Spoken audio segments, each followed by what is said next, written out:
Build a website you love with Wix, where your words create your brand. Good morning, my beautiful people out here trying to get set up for you guys. We got a great live stream coming up. It's gonna be our last outdoors live stream. But it's gonna be a good one, man, talking about the things that matter the most to the American people. So if you guys are watching this after it was pre-recorded, you guys just give me a few minutes, allow the algorithm to catch up, some people to jump into the stream, and we're gonna get into the content. Guys, I'm out here in Connecticut, New England, man, the beautiful New England, man. It's our last outdoor live stream of 2024. You know what I'm saying? November. You know, the 14th ends the tour. That's next Friday. We ending it in New York City. So you guys make sure you look out for that premiere of We the People number 10. That's going to be next Friday on November the 10th. But this is the last live stream connected with this tour. It's not the last live stream for Legal Wars Live this year, but it's the last outdoor live stream. So you guys enjoy the content, man. I hope y'all enjoyed it. We started in Tennessee at the top of the Appalachian Mountains, and we're going to finish. We started in Tennessee, at the bottom of the Appalachian Mountains, and we finishing here in Connecticut at the top. So you guys enjoy, and I'll be back on in just a second, and we'll start the content.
Man, it done got a little chilly, but it's gorgeous out here. You coming to the live stream, please double tap the screen for me.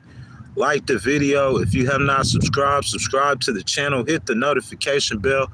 I'm going to get started on the content in just a moment.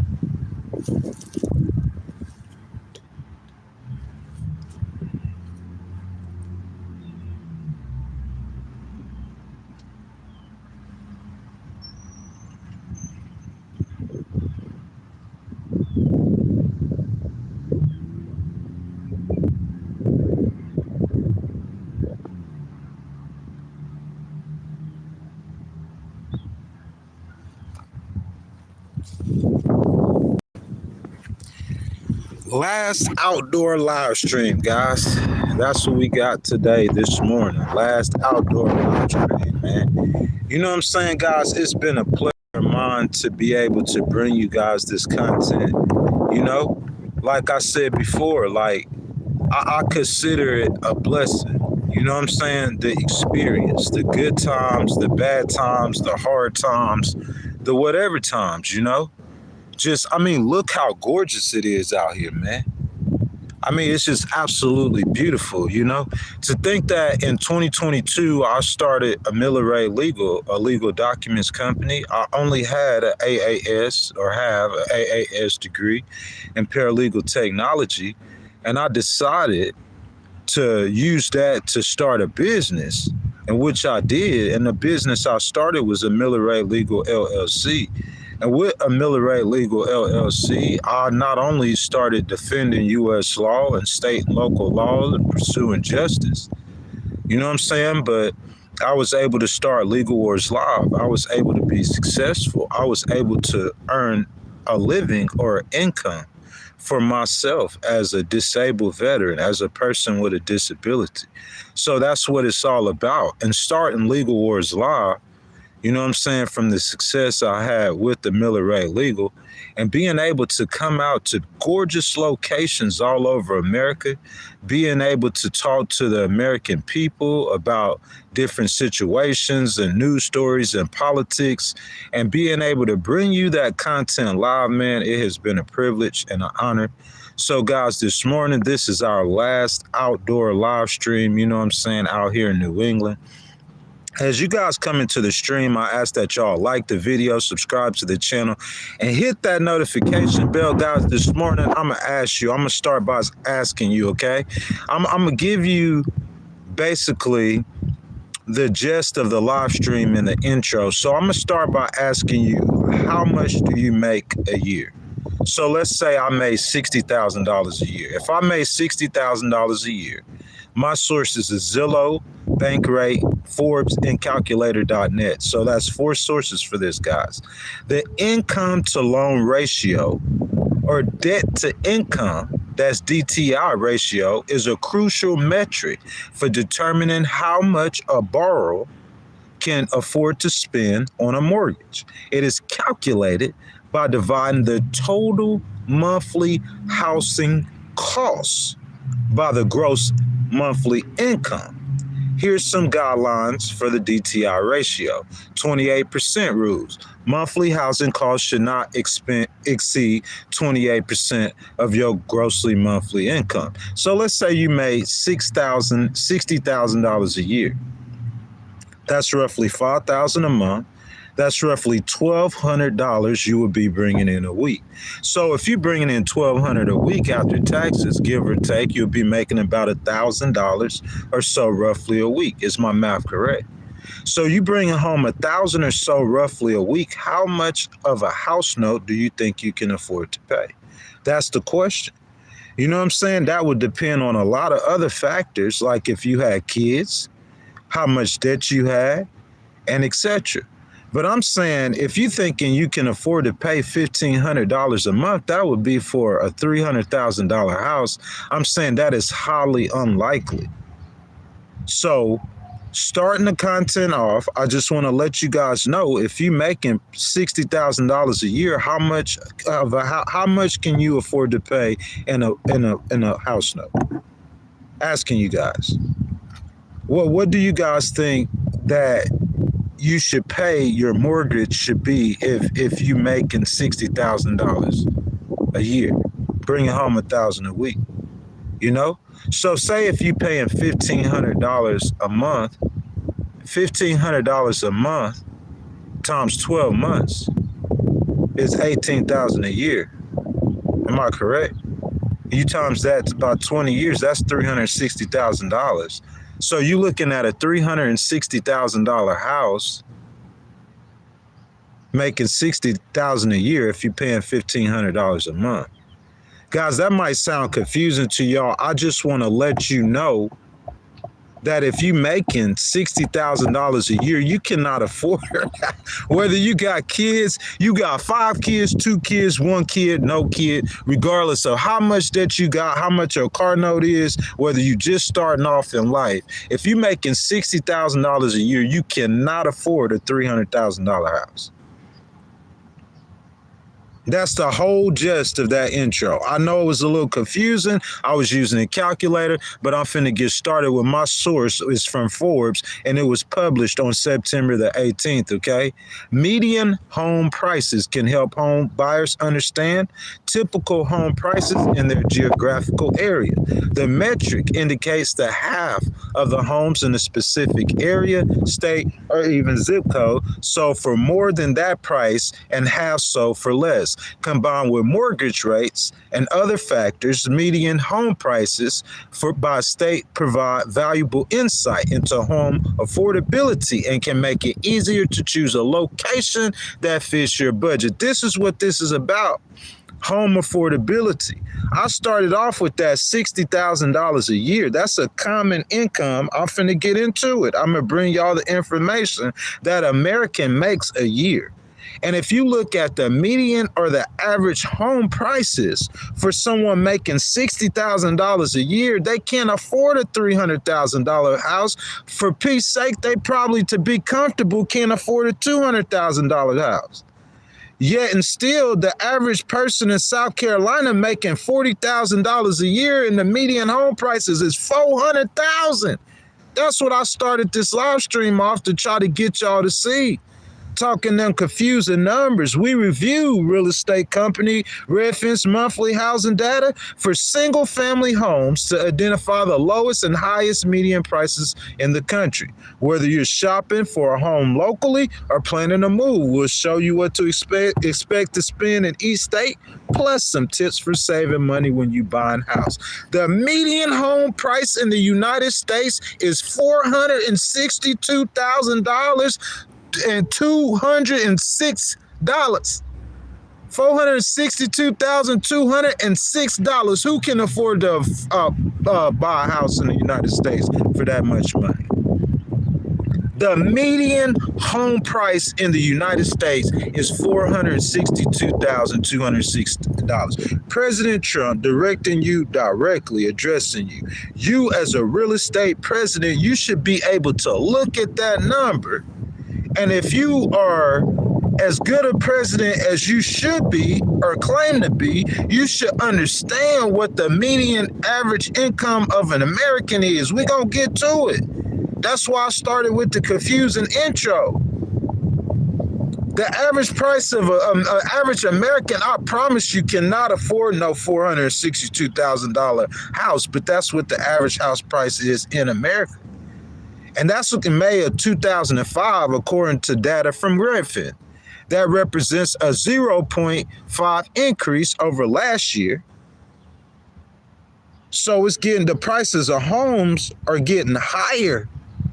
This is, I mean, listen, with the youth, with the young people in America, this is an existential crisis to the Republican Party. You might not say it might not be the President Trump, because President Trump can't go on no more ballots. I don't care what Steve Bannon or any of them kooks saying. President Trump can't go on no more ballots, period. So this might not affect him, but this is an existential crisis to the Republican Party with young people.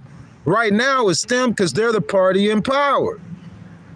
And they are not addressing price of living. Look, a young person looking at their parent and saying do their parent live in a $462,000 house? Probably not.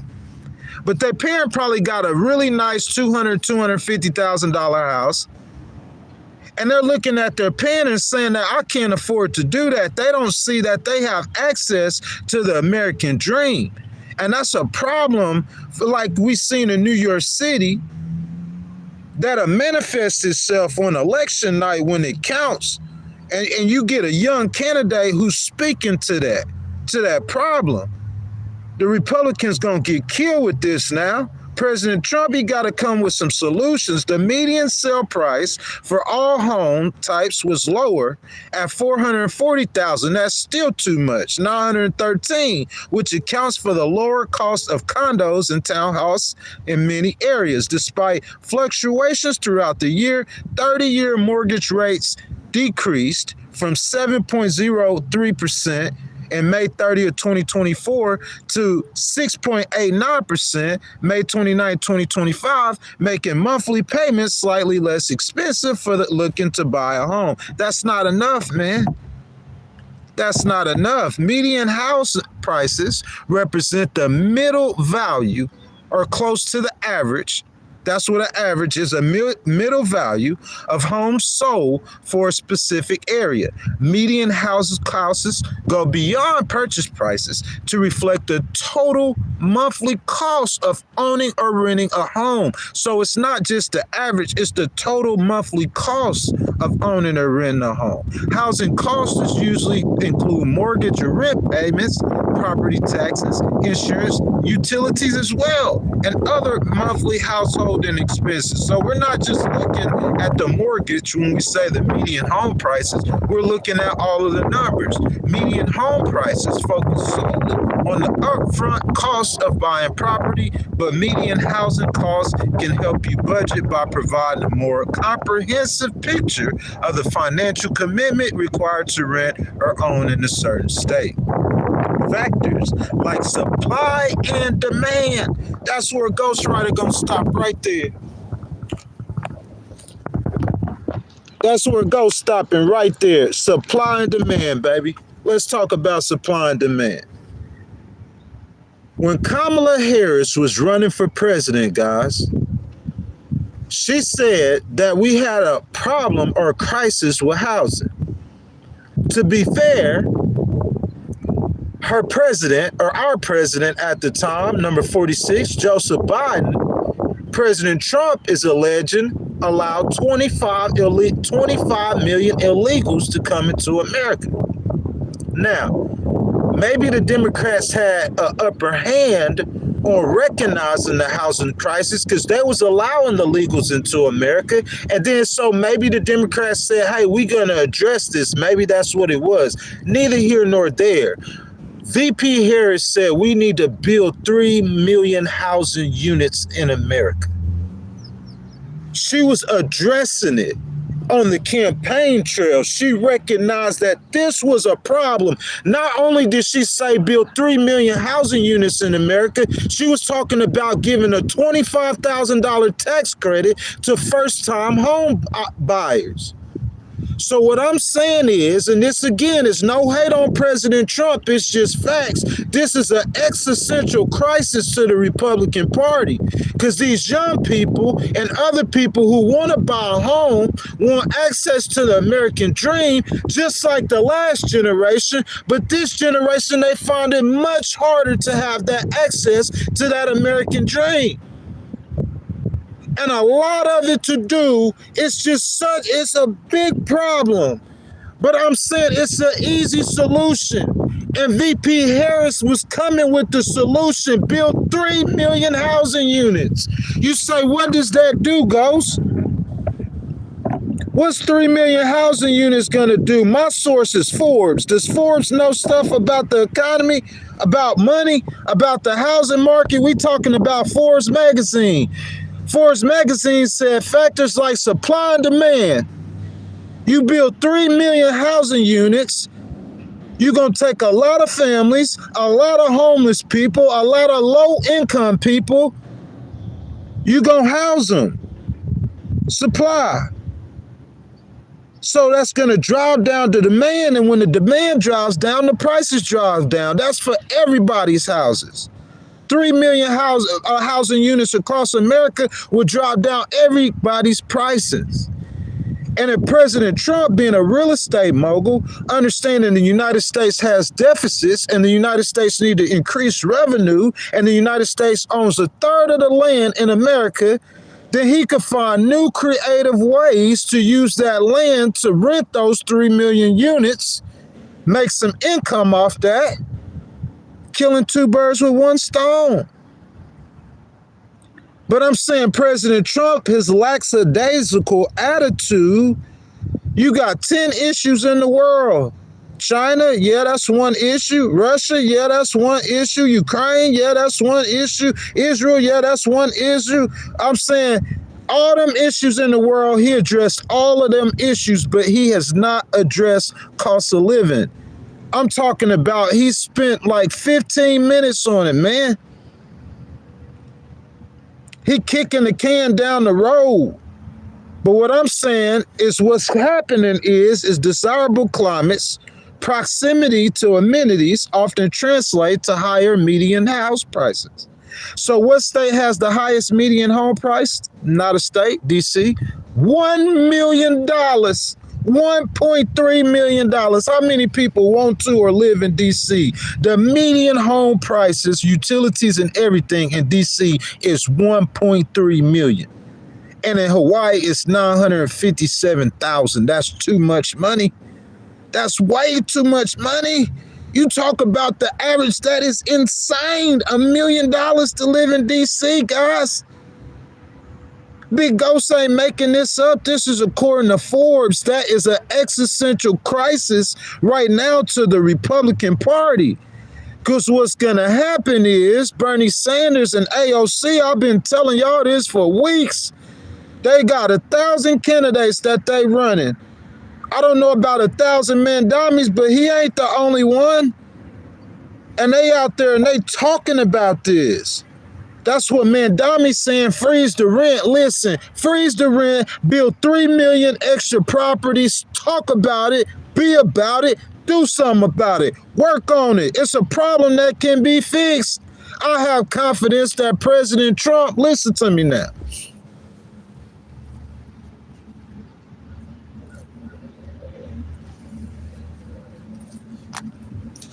I have confidence that Big President T might be able to fix this problem better and quicker than anybody else. He the business president, the negotiator. He got the Republican Party under his thumb. He the real estate guy. He understands the markets. He understands the housing and the building and the right moves and the wrongs and the don'ts and the do's. And I'm saying we got this big real estate genius business president and he ain't even talking about or addressing this problem. He not discussing it. That's what the problem is with President Trump. I heard him and JD and they got out there and you start saying affordability, but you 10 months late. We talking about James Comey and Letitia James, people who ain't even really guilty of nothing, but maybe they are, but I'm just saying, and then we talking about building ballrooms and helping Argentina, and I'm saying blowing boats out the water, but I'm saying when we gonna talk about the American people in everyday life struggling?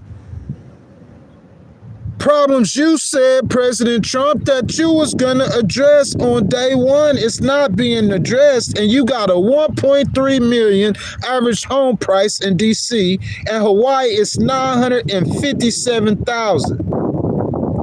Big ghostwriter looking to go to California, the tax the rich tour. What if I want to buy a house in California? Well, what y'all think? High-profile cities like Los Angeles and San Francisco, 906,000 median home prices in California. It's 200,000 more expensive than the next state, which is Massachusetts.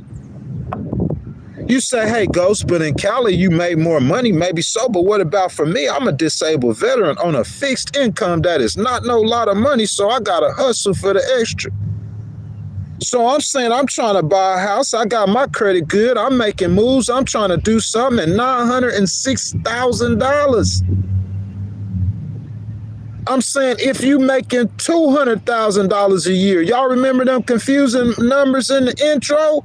$60,000 a year, you can't afford no $300,000 house. Well, if you making $200,000 a year, you cannot afford to pay $906,500 a month. I promise you, making $200,000 a year, that is too much money. Massachusetts, known in New England for its economic and educational offerings and high home prices, with the median home price of $702,000. Supply and demand issues drive high prices in popular areas like Boston, but costs are also high due to historical preservation efforts and other factors. Guys, it's New England. You know what I'm saying? New England, but still, the state of Washington, just a little bit less than Massachusetts with the median home prices of $690,000. These people are insane. I'm saying, how can you afford a $600,000 house? We could go state by state, but you still got the same solution for this problem. And I'm saying President Trump and them not even addressing it. And that's what's wrong. Guys, as y'all come into the stream, I ask that y'all like the video, double tap the screen for me if you're on a cell phone, subscribe to the channel, and make sure you guys hit that notification bell. Guys, let's look at the lowest median price home prices, according to Redfin data. So let's start in West Virginia. How much do you guys think the lowest median home prices is in West Virginia? I'm saying if I'm the president and I'm looking at the average price it costs for someone to live, I have to make sure that the average American is able to afford that, right? I'm saying I don't have to spend 365 days a year or the entire presidency or term focusing on it, but I spend a little bit time on it. $253,000 in West Virginia. That's close to half of the national median and more than $1 million less than Washington, D.C. Surprisingly, the median sale price of condos was higher than a single-family home, $263,500. Let me ask you a question, though. We're going to get into it just a second. I'm just throwing these prices out. But that's why I started with the intro like I did. $263,000 is the median home price, the lowest in America in West Virginia. How much do you think the average West Virginian make? I'm going to let you mull over that for a second. It's not 60,000, I could guarantee you. What you looking for to be able to afford to pay $263,000 a year is about $120,000. That's what you're looking for. So the average West Virginian need to make about $100,000 plus a year to be able to afford with a family to afford a median home price of $263,000. That's what it need to be. The data I gave y'all at the beginning said 28%. That's about a third of your income, but I say it need to be more. Bro, like if you making $100,000 a year, your home don't need to be more than $150,000, $200,000 to me. Most Americans making $60,000 to $80,000 a year, so you looking at a median home price needs to be $200,000. But I'm saying in the lowest and the poorest state is $253,000, and that's more money than the average American making all across America. The housing prices are too expensive. For the majority of the people who will be watching this live stream, and I say that you guys were older than 50 or 60, you probably already bought or purchased a house. And I'm saying when you purchased a house during the time you purchased it, you probably purchased it, during the time when the housing prices were definitely a lot more affordable. We weren't in the crisis that we're in now. This crisis that we're in now, though, I'm saying it has to be addressed. In Iowa, housing is accessible due to a stable real estate market and low cost of living. The median sale price for single-family homes in the state is still $255,000. In Oklahoma, rural and city living with single-family homes selling for a median price of $260,000. Louisiana, $263,000. Mississippi, that's where Ghost Rider's from. How much y'all think the median housing price in Mississippi is? $264,000. Median and average home prices are important factors to look at when buying a home because they provide insight into home ownership costs in your area. Average home prices is the sum of all home prices divided by the total number of all homes. So median home price is the middle value of when all home prices are arranged in descending order. Average home prices can be influenced by outliers or extremely high or low price homes that can skew the overall average, meaning that in some areas, like, Massachusetts and California, you got 20 Puff Daddy, you got a $20 million house. So those houses that are 100,000, it take a lot of 100,000s to get that 120 million. So that's all that's saying. Median price, on the other hand, is not affected by outliers and provides a more accurate representation of typical home price. So it's better than the average home prices, median home prices. The average national home price is $522,000, still in all. If the average American makes $60,000 to $80,000, I think 86,000. Someone who makes $86,000 a year cannot afford a $500 million house, $500,000 house. Excuse me, a $500,000 house. If you make $80,000 a year, let's do the math. It's 52 weeks in a year. So you get less than $2,000 a month. Let's just say you bring home about $1,400 a week. If you make $80,000 a year, that might be right, that might be wrong. It's easy to figure out. You bring it home $1,400 a week. Let's say you got a wife and 2 kids, and she probably stay-at-home wife. You looking at a $522,000 house? You feel that? I'm saying you looking at paying what, $2,500 a house note a month. It's gonna take about a 2-week check almost. If you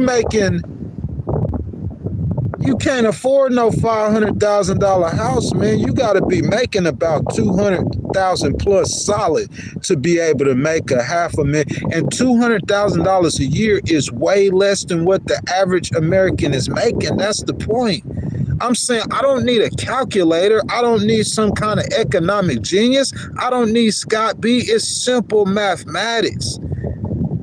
And what the problem is that President Trump and or the Republican Party, I'm saying, listen, if Tom Tillis or any one of these Republican senators, Speaker Johnson, they want to address this problem, they can come out and speak and address the problem. They're leaders in the Republican Party. But I'm saying President Trump, with his personality, I'm saying he's got to come out and speak to this. He's not even speaking to it. The national home price being $522,000 in May of 2025, according to the U.S. Census Bureau and Department of Housing and Urban Development, HUD. By comparison, HUD data revealed the median U.S. price in May 2025 was $426,000. Redfin's data reveals similar median prices of $440,000 for all home types in the same period.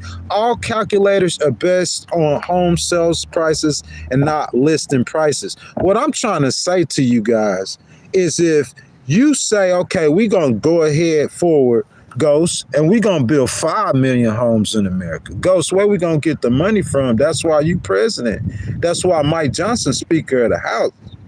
The Republicans don't even have the initiative to do this. That's the whole point of the conversation. They don't have the initiative to build 3 to 5 million houses or complexes or duplexes in America to face the housing crisis that we have and to drive down prices for other people who want to buy homes. For everyone. I'm saying they don't have the initiative to do it, to address it, none of that. And that's a big factor, cost of living. Listen, you could get grocery. Say if President Trump was much more successful than he was, and on day one, he got grocery prices cut in half. So say the grocery prices in half, the price of gasoline nationally isn't $2.80, it's about $1.80. Say he drove everything down day one like he said he would. If the price of housing, if housing costs and rental costs are still too high, I'm saying that's the majority of what you gonna pay out of your money, out of your paycheck is for your rent. It's for your house note. Buying a house is the most important thing you will do in your life. I want to buy a house. Can you offer a solution for a disabled veteran to buy a house on a fixed income? I'm saying you're not even trying to address the problem, the housing crisis we have for your voters, for the voters who make $80,000 to $100,000 a year and voted Trump. You ain't even addressing that crisis because the voters who made $80,000 to $100,000 a year, by the way, which is double, we finna get into what someone in Mississippi is making, but say they successful in Mississippi and they making $80,000 to $100,000 a year. Well, guess what? The cost of living in Mississippi is much lower than it is here in Connecticut. But still, the median house price is $260,000. They can't afford that, making $80,000 a year. Too high. You got kids. You got daycare. You got car notes and insurance. You making $80,000 a year. You cannot afford a 263. And then on top of that, the median or average income in Mississippi is going to be $40,000. How can they afford a $260,000 house? It's ridiculous. It's a crisis. Cost of living, housing in America, it's not going to get no better. It has to be addressed. Who going to address it? President Trump. If you don't want to address it, the people going to look to Governor Newsom to address it, because he going to speak to it. That's what Democrats do. Man, Dummy going to speak to it. That's what Democrats do. You got to understand that.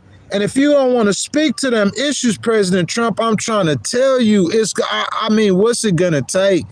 Because next time they vote, where it's a big election like that, it's going to be in the midterms next year, a year from today, exactly 1 year from today. And President Trump, ain't nobody going to be able to save you after the next time they vote, because if the Democrats take over the House, their first order of business is to impeach you. You're going to have to address these issues right now. Affordability right now. Cost of living right now. Housing crisis right now. We need to address it today, not tomorrow, not next week. We got to address this right now. Guys, I ask that if y'all have not, y'all like the video. If you're on a cell phone, double tap your screen, subscribe to the channel. Make sure you guys hit that notification bell. Also, guys, everyone is welcome in this stream. I just ask that you guys be respectful to others. I welcome you guys, Republicans, Independents, and Democrats. Jump down in the comments and let your voices be heard. One last thing, guys, we do have to pay the bills. I don't have any sponsors, not taking no money from no party, no sides, just you guys. Super chats, super stickers, super thanks. They start at 99 cents. If you want to donate to the channel, start a conversation, have your comment read, please hit the button with the $sign in it, and your donations are much appreciated. So we just went over the average housing prices in America, and I snuck some of the information up to give you guys a sneak peek that the average, so you can see the problem of the crisis. If I just told you the average home in America is $522,000, the average American watching this live stream or this content is going to say, I can't afford that home. But for the people who can afford a $500,000, they're not going to understand it. So that's why the census.gov, this was published on September the 10th. This report presents estimates on income. So we're going to look at what the average American is making, so you can understand that an $80,000 a year income cannot afford a $522,000 a year or $522,000 median home price, okay? So we're looking at income, earnings, and inequality, in the United States for the calendar year 2023 based on information collected in 2024 and earlier current population survey, annual social and economic supplements, that's CPS ASEC, conducted by the Census Bureau. The income estimates in the main section of this report are based on the concept of money income, which is pre-tax and does not account for the value of in-kind transfers. Appendix A provides a detailed explanation of how income is measured during the CPS ASEC. Estimates of post-tax income and inequality are included in Appendix B. Let's get into it. Highlights. The real median household income was $80,610 in 2023, which is a 4% increase. That's shout out to President Biden, from $77,540 in 2022. Household income, $80,000. That means the average household. Let me get this calculator out. I want to get this part right. You know what I'm saying? I could have took my time and did all of that with this calculator, you know what I'm saying, to get this right to start the intro, but I just wanted to throw some stuff out there to you. I didn't want to get into it like this, you know what I'm saying, because it's the intro. Let me see. So we got $80,000 and we're going to divide that by 52 weeks. So I could get approximate numbers. 52 weeks. That means you making about $1,538 a week. After Uncle Sam hits you up, that means you're going to be bringing home, let's say, about $1,200 or so a week, right? Or is that 80,000 gross? Say the 80,000 gross, and let's say you bring home $1,500 a week. Okay, so let's look at a $500,000 house, and they did a 30-year mortgage. We're not gonna put no finance charges on it. I just want to show you something. Okay, let's clear it. Where our clear button is. Is that clear? There we go. $522,000 house, and we're gonna divide that into 30 months. Okay. Oh, that's 30 years. I'm okay. That's fine. 17,000. So we got 17,400, and we're gonna divide that by 12. That's about $1,500 a month you pay him, no interest charge. You put interest charges in there, you looking at probably about $1,800 a month for all your utilities and everything for a $500,000 house. $1,800 to $2,000 a month on the house note. On the house note. Can you afford to pay a $2,000 a month house note? Let's say you got a family of 4 or 5. And he making the average household income is $80,000. So $2,000 a month, that's more than one of your checks. 2 of your checks together is $2,800.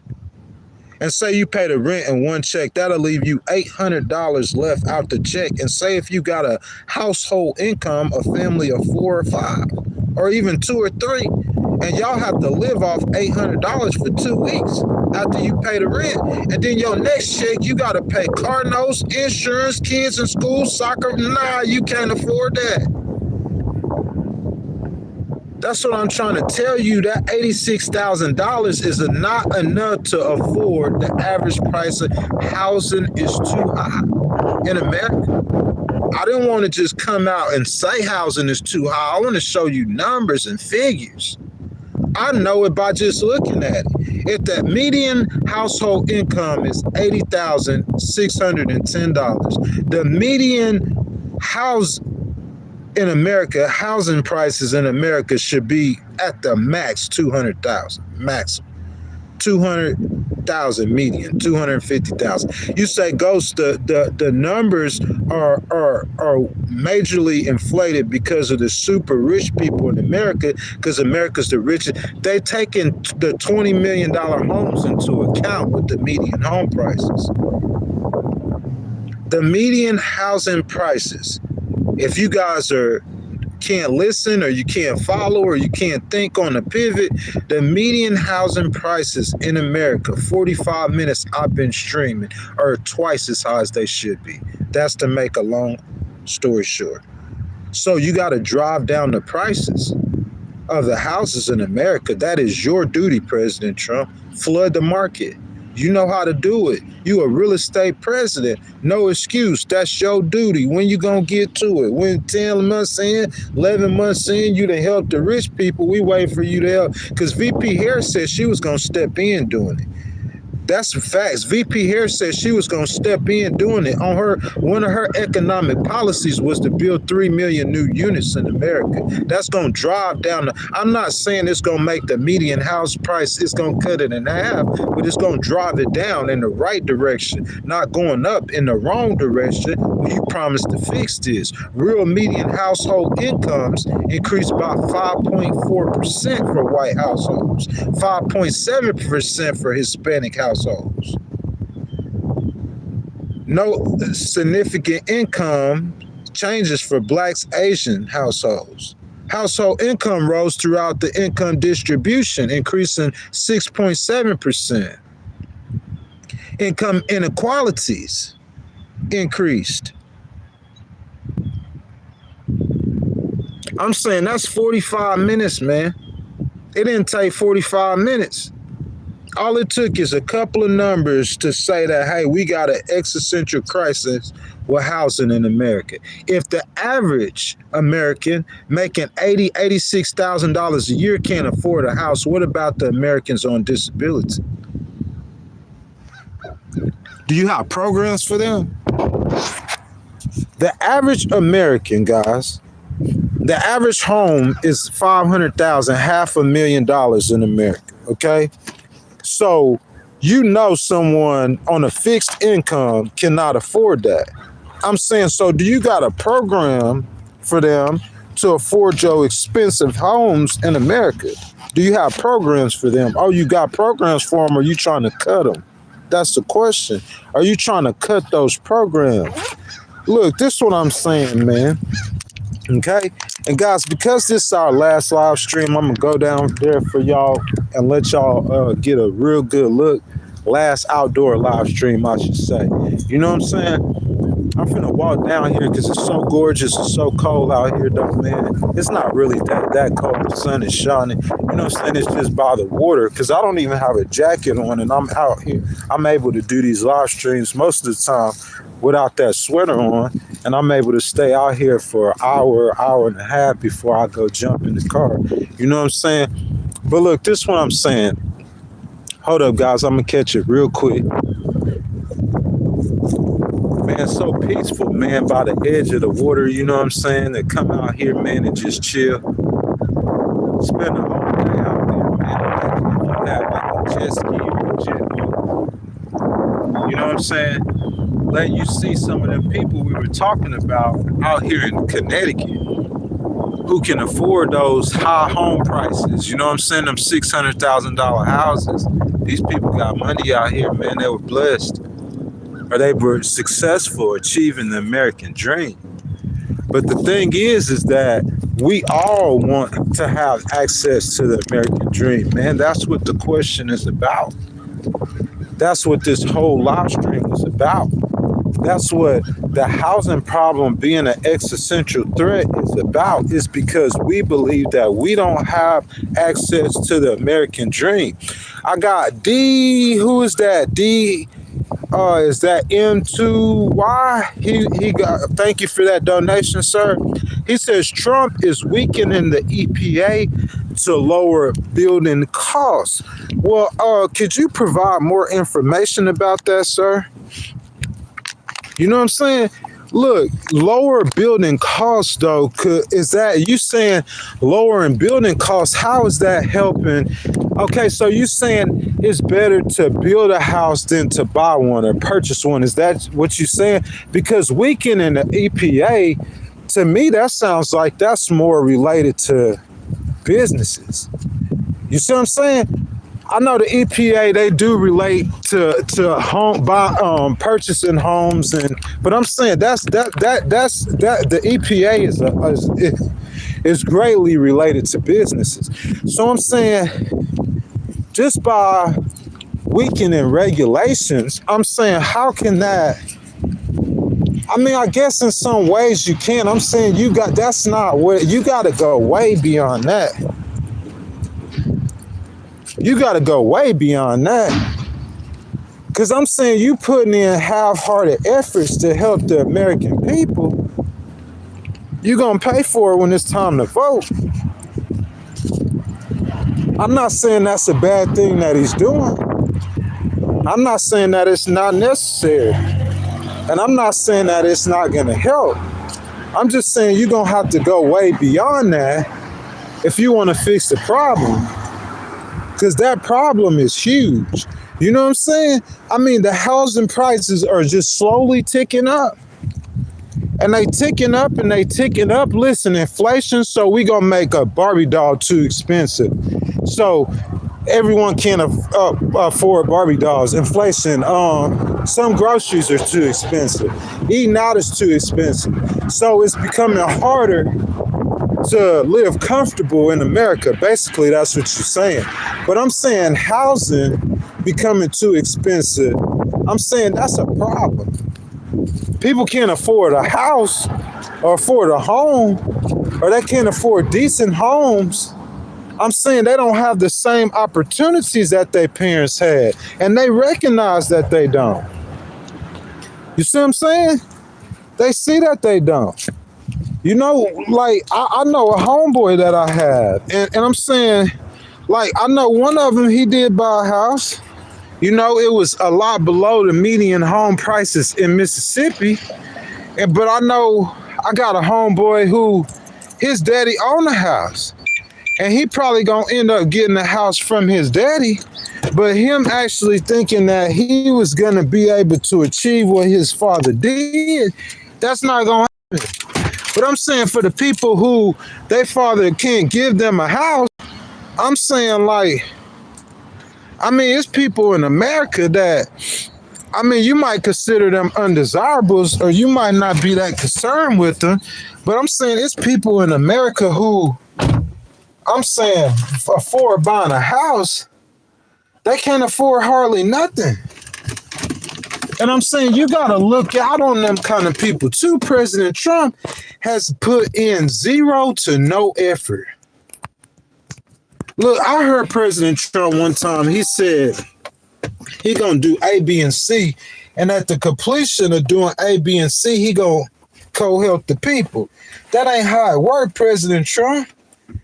You can't help the people at the end, especially when you said you was gonna help them on day one. You see what I'm saying? The people, like, they could hear, they could see, they could pay attention. And I'm saying they gonna vote against you, man. And the next time they vote against you, I'm saying it's gonna be too late to fix almost anything. You're gonna be dancing. They're gonna have you under investigation when they take over. They're going to put your whole cabinet, everybody, even the good ones, Marco, they're going to put them all under, they're going to be under, they're going to apply pressure, be coming at you all kind of ways.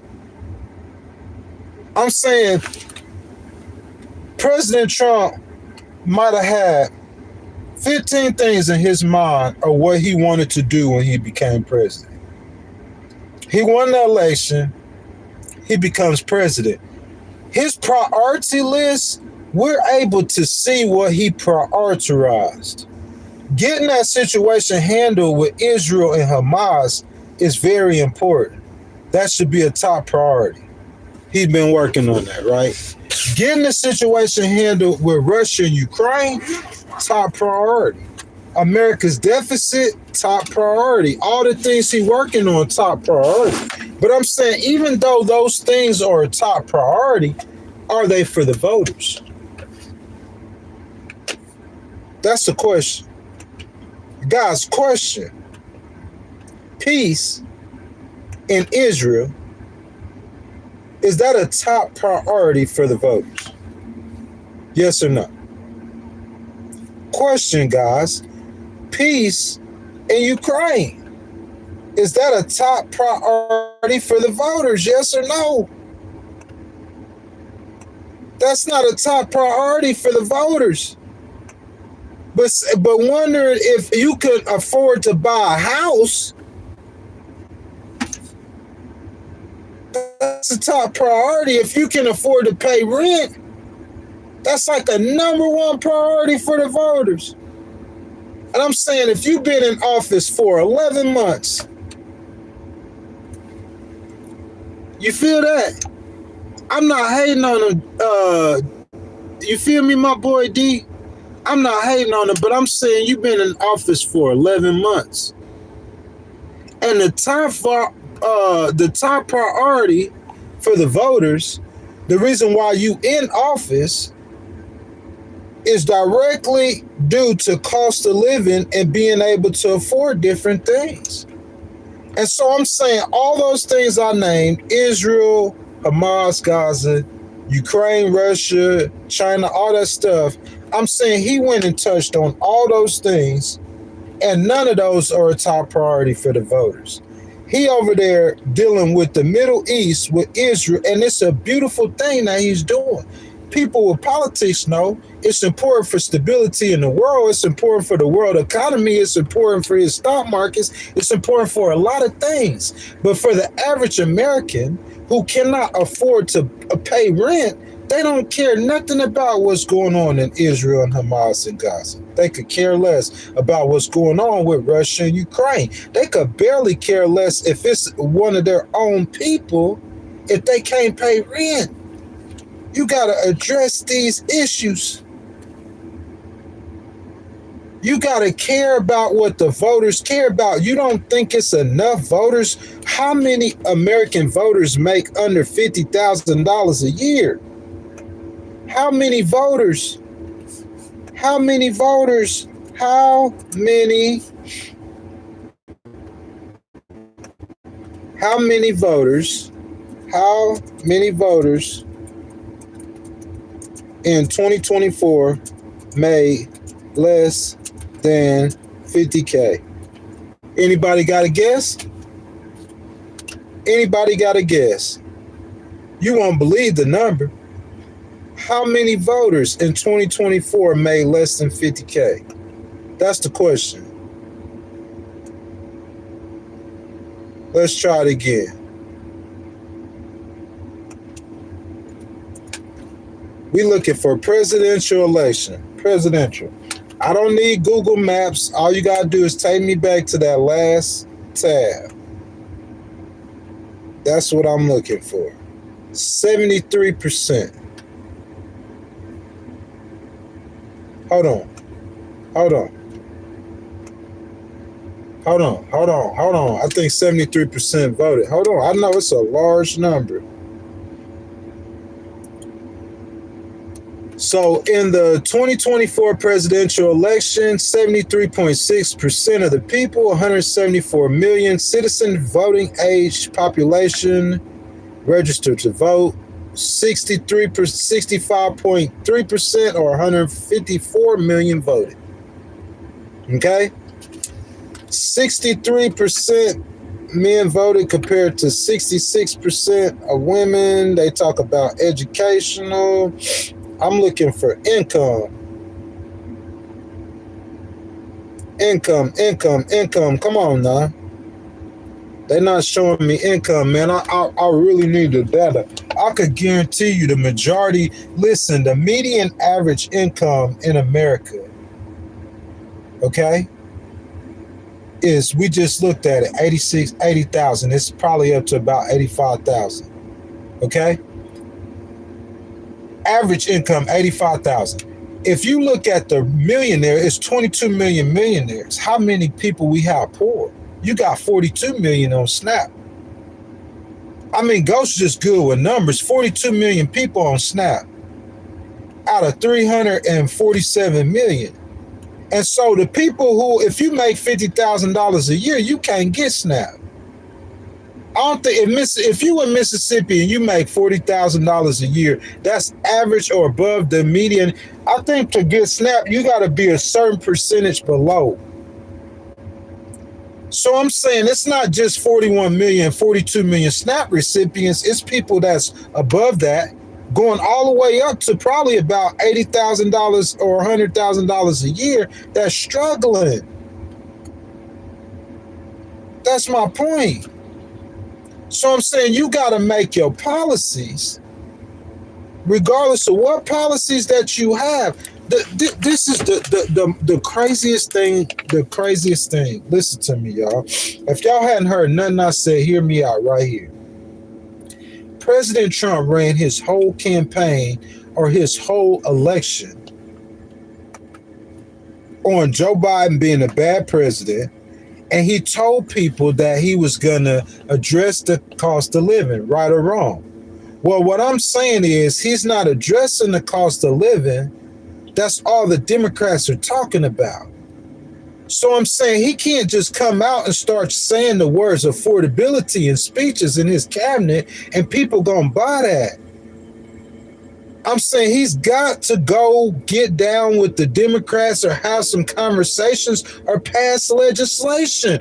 Listen, affordability is what will kill the Republicans. It's what killed them yesterday. It's what's going to kill them next year. It's what killed Joe Biden.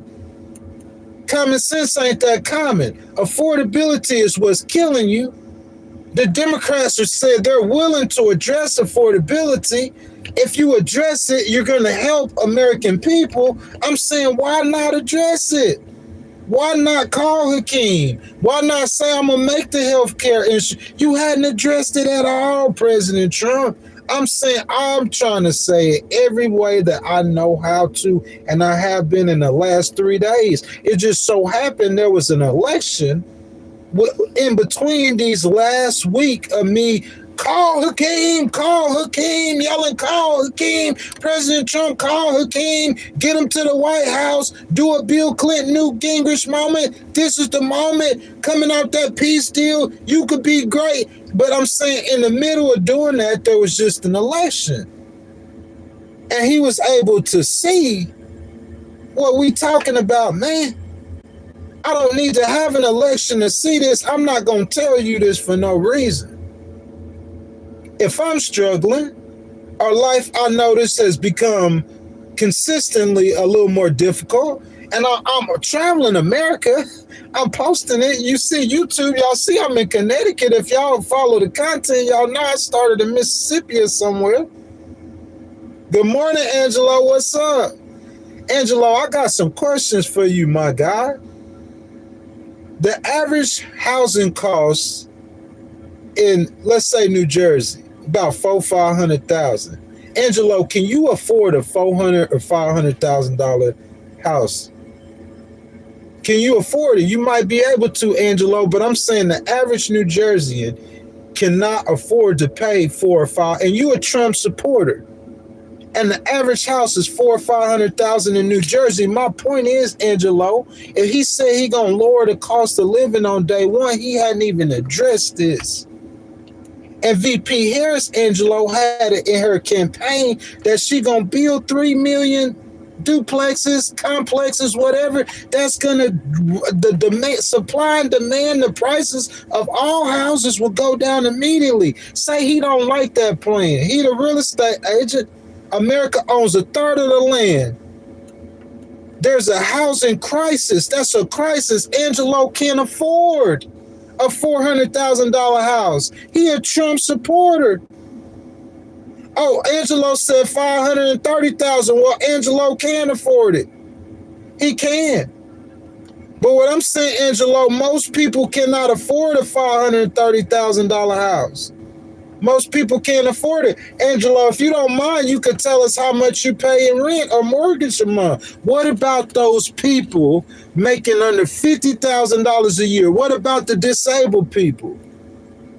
What about the people who might make $100,000 a year, but they got 4 or 5 kids? They struggling. They taking care of their parents. It's so many situations in life that you know is a problem. Because you came out and said, oh, I'm going to have the cost down on day one. He knew it was a problem. And people, because Joe Biden and affordability was so bad, Angelo, they looking for another. And President Trump was that other. And they remembered them stimulus checks and them PPP and the Trump signatures. And they was just thinking that just perhaps for a second, Angelo, perhaps he would help us this time. But no. I'm going to get world peace, and I'm going to go to China, and I'm going to fix every problem in the world besides the struggling Americans, just because I know that's a Democratic cause. And if I help people who's struggling, I might be seeming like I'm helping a fellow Democrat or somebody voting for a Democrat. It's like he don't even like the people who voted for Democrats. If you voted Democrat, President Trump is not trying to help you.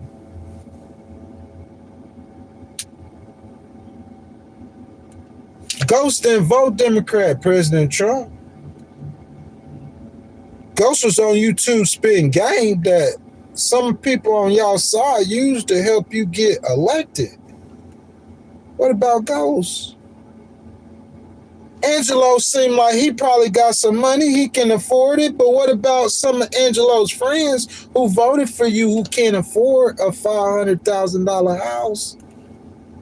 And I'm saying you promised to help these people. Not only you promised to help them, you said you was going to do it on day one. So, Angelo, what that's telling me is he's saying that he had a solution, a quick solution for this problem.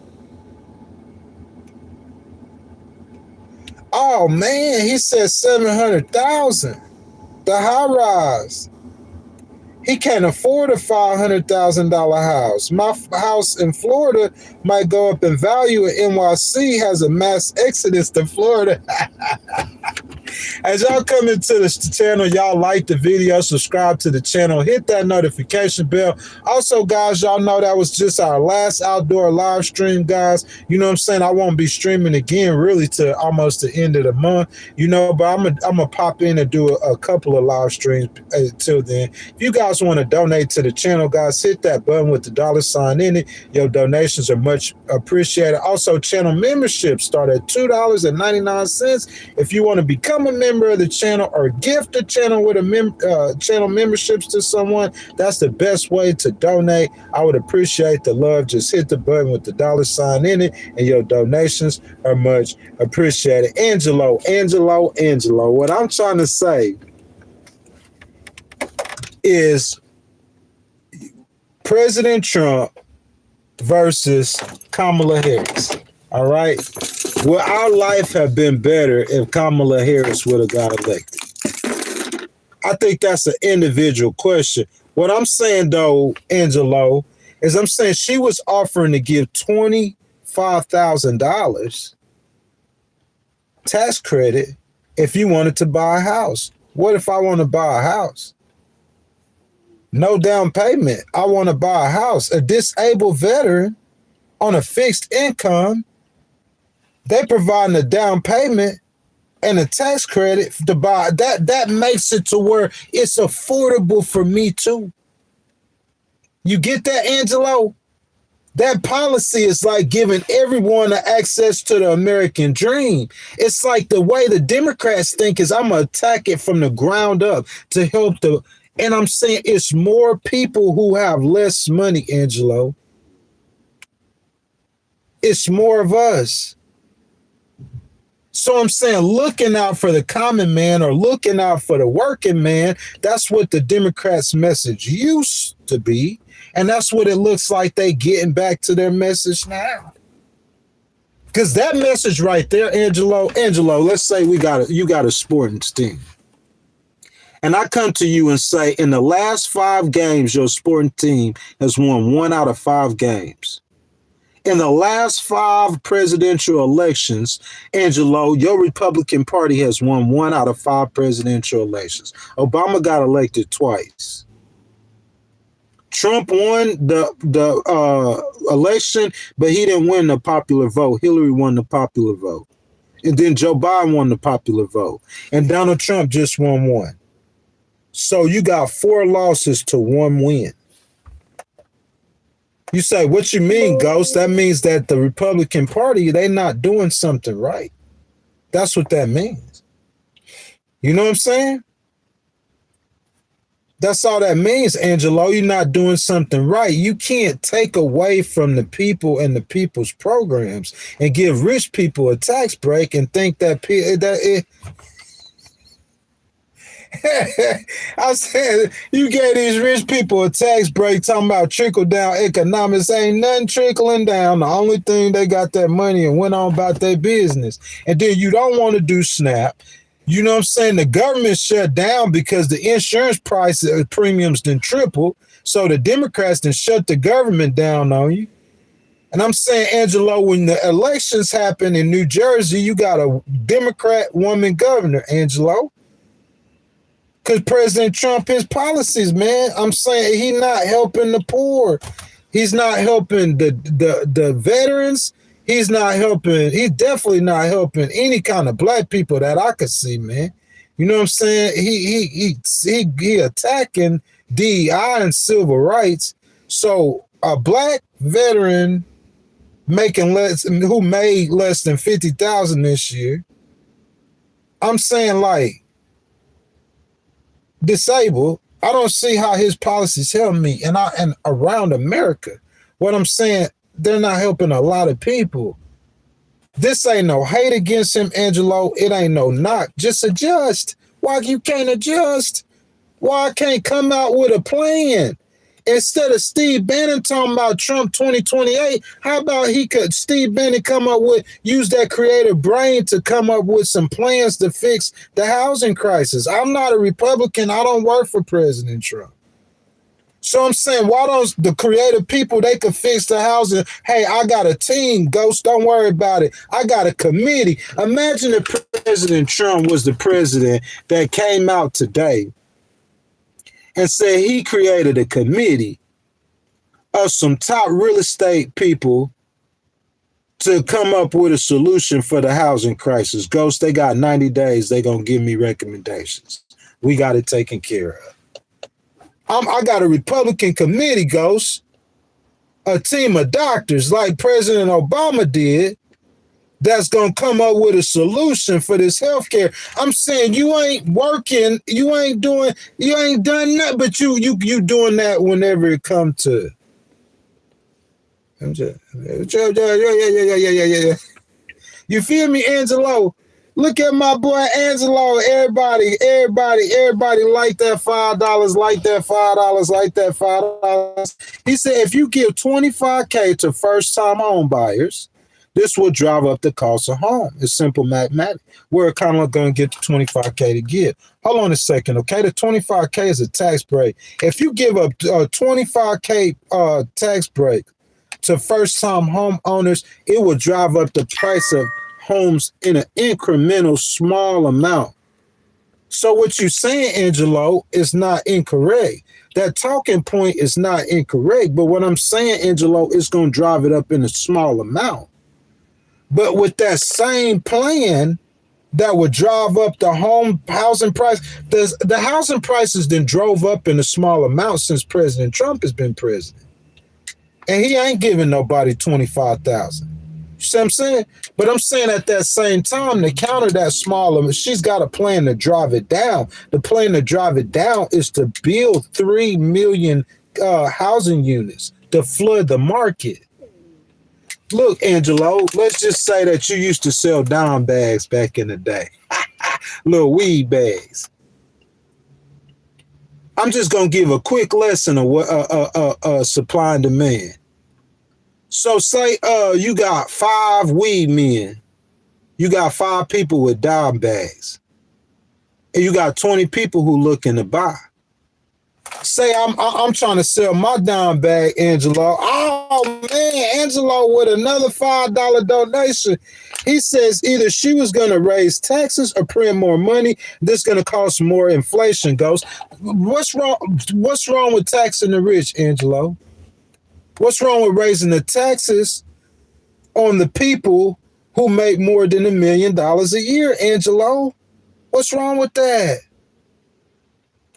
I'm saying, what's wrong with raising taxes on people who make more than $1 million a year? Do I have anybody in this stream who got something against that?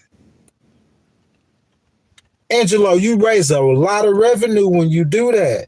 And with that kind of revenue, Angelo, you could take that money and you cannot lose governor races in New Jersey, because that's all that's going to happen next November.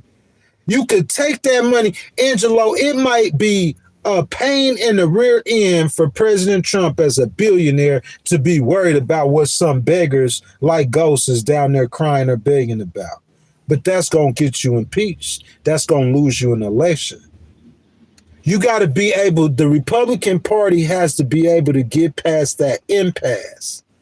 It's like they're at an impasse, Angelo. That's why they won 1 election out of 5 attempts, because they're at an impasse. They don't realize or recognize that little beggar crying down there is going to get you out the office. He going to get you impeached. The Democrats, they would have continued to win. Joe Biden or Kamala Harris would be president again. But instead of focusing on the problems that Americans had, Angelo, they got off message. They lost sight. They started focusing on President Trump. And while they focusing on President Trump snuck through the back door, started doing the Trump dance, and he started talking about the problems that the Americans had. Usually they both talk about the problems Americans had. But Democrats do it better than Republicans because they usually have policies that's generally geared to helping poor people.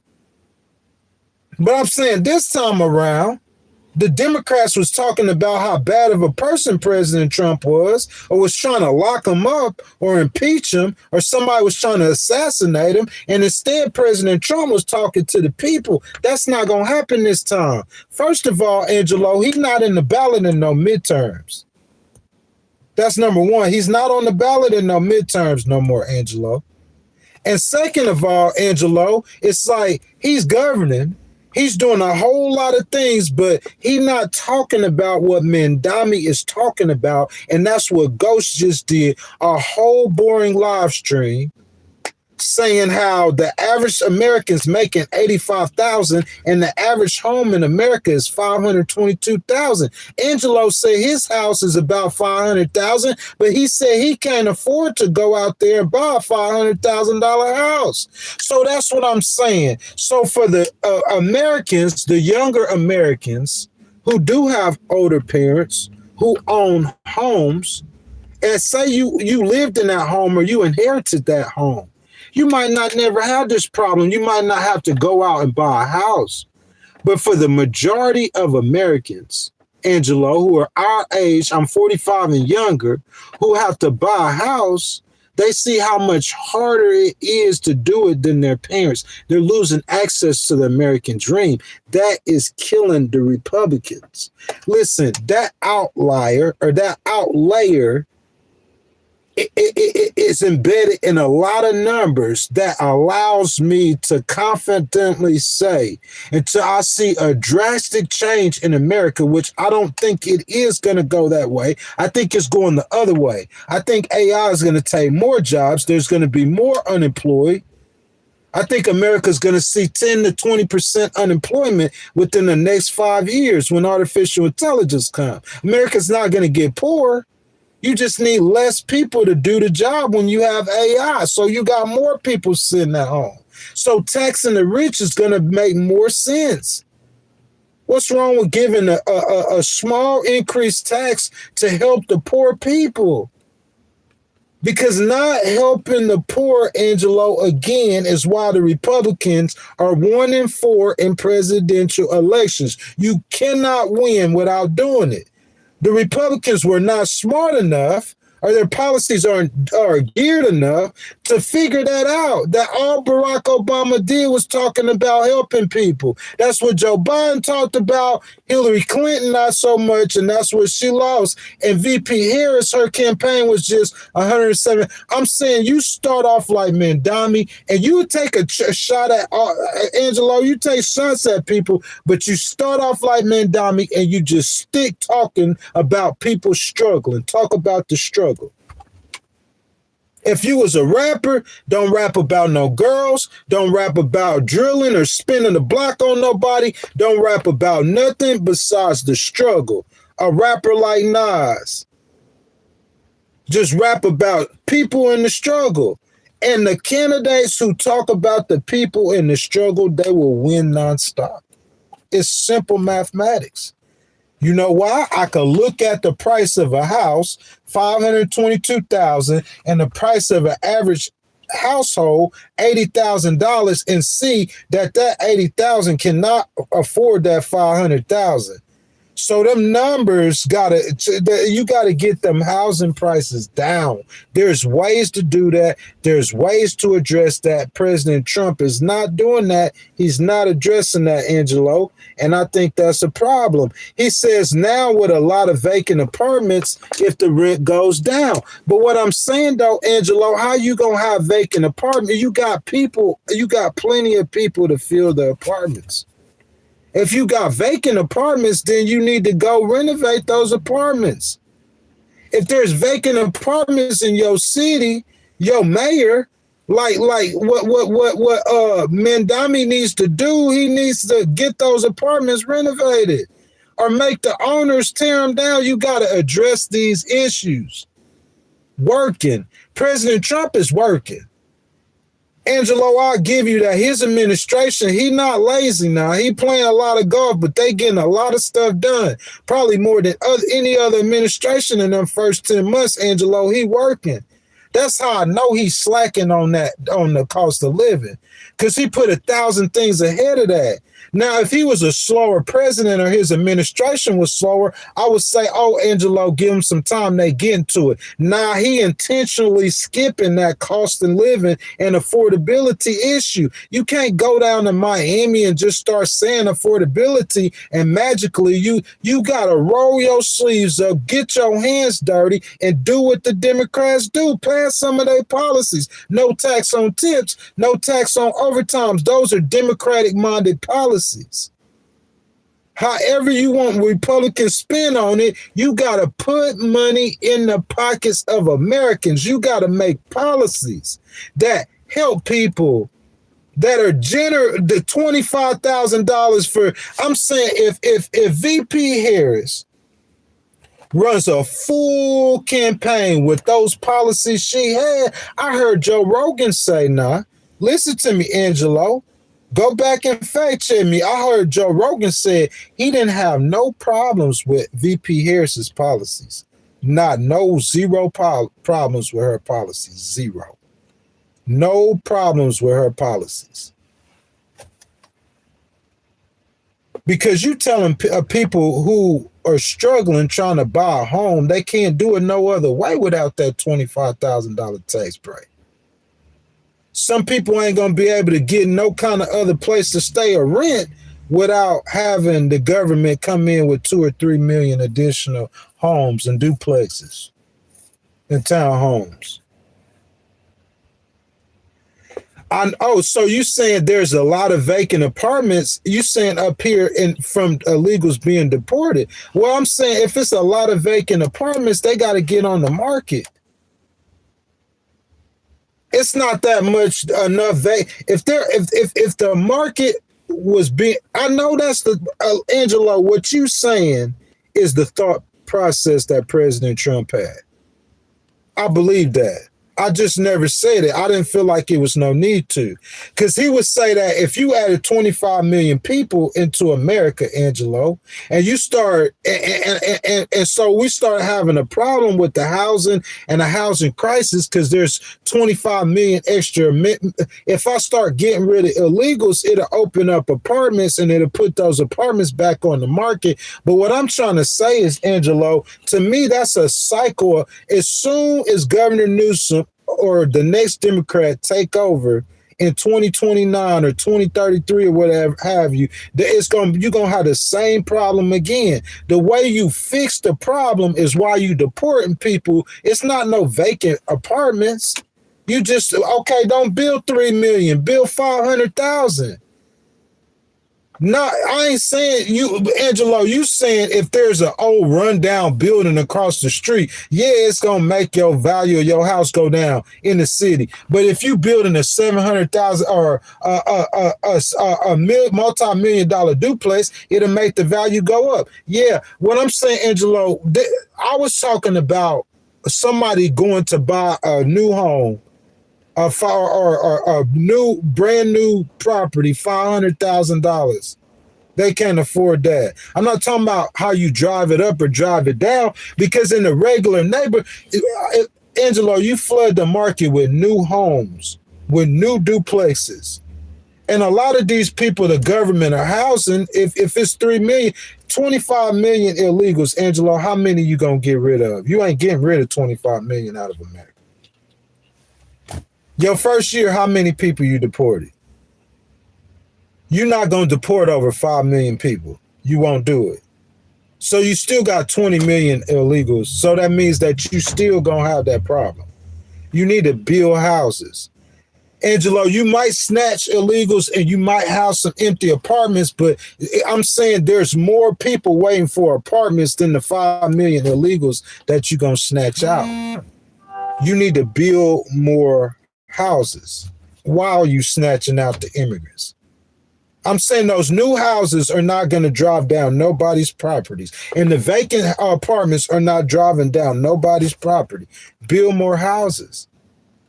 If you flood the market with available houses, the rent prices, Angelo, that $1,500 rent is going to go down to $900.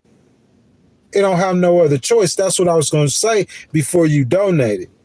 Talking about the dope boy and the dope, because this one I'm saying, if there's a renter, let's not say the dope boy, that let's use a different. If there's a renter, and say I'm the renter and I'm finna rent a property and I have 9 options, and the landlords, they trying to rent, 9 different landlords trying to rent to me. What you think the price gonna do? Say one of them charging $1,800, one charging $1,700, all the way down to $900. Who you think gonna be renting a property? The one who charging the cheapest. So you know what's gonna happen when you get more houses out there? It's gonna be more. They gonna be competing again. They gonna have them prices gonna drop. Cause I got 9 options to choose from. So them prices gonna drop. Cause the one who charging $1,800, he gonna see the dude who charging $900. He keep renting all his apartments, so I can't charge $1,800 and make it no more. Now I can only charge $1,200. The price is gonna drop. We're gonna have a different crisis. The crisis is gonna be about the homeowners and they not getting the value of their houses or getting the value of their rent. But I'm saying that's how you drop the prices. What I'm saying, if President Trump didn't run against a candidate that I supported, by the way, so I was familiar with her policies, Angelo, we talked about that 25,000 and building 3 million houses. We talked about that multiple times. So if he wasn't running against a candidate who had a solution to the problem, where's she going to get the $3 million? It's plenty of places to get that money. She wouldn't have did it with tariffs, but President Trump did it with tariffs. So the next Democrats gonna have the money to build those $3 million houses. And President Trump ain't gonna be able to spend all that tariff money in them investments he getting in them 4 years. He has has made a lot of money under him, Angelo, as president. I give him credence for what I give him credit. And I give him his flowers for what he has accomplished. The good he has accomplished. He has accomplished good since he's been president. That's big facts. Good that the Democrats are going to benefit from the next time they get in the office. But I'm saying the way you help the people and you help solve this problem, Angelo, is by building more houses. And if you have a different idea or way to combat this problem as a Republican, what I'm saying, you need to put that forward and you need to start executing. The people need to see President Trump sign some executive orders on affordability. You signed 1 million executive orders. When he first started, he was sprinkling in, declaring a war on energy, get gas prices this much lower. But I'm saying he was trying a little bit. I'm saying get back on that. Don't just go out there and say affordability like you care about the people. If you cared about the people, you're going to show it with your actions. Angelo, that's bottom line. You're a Christian. You know how that is.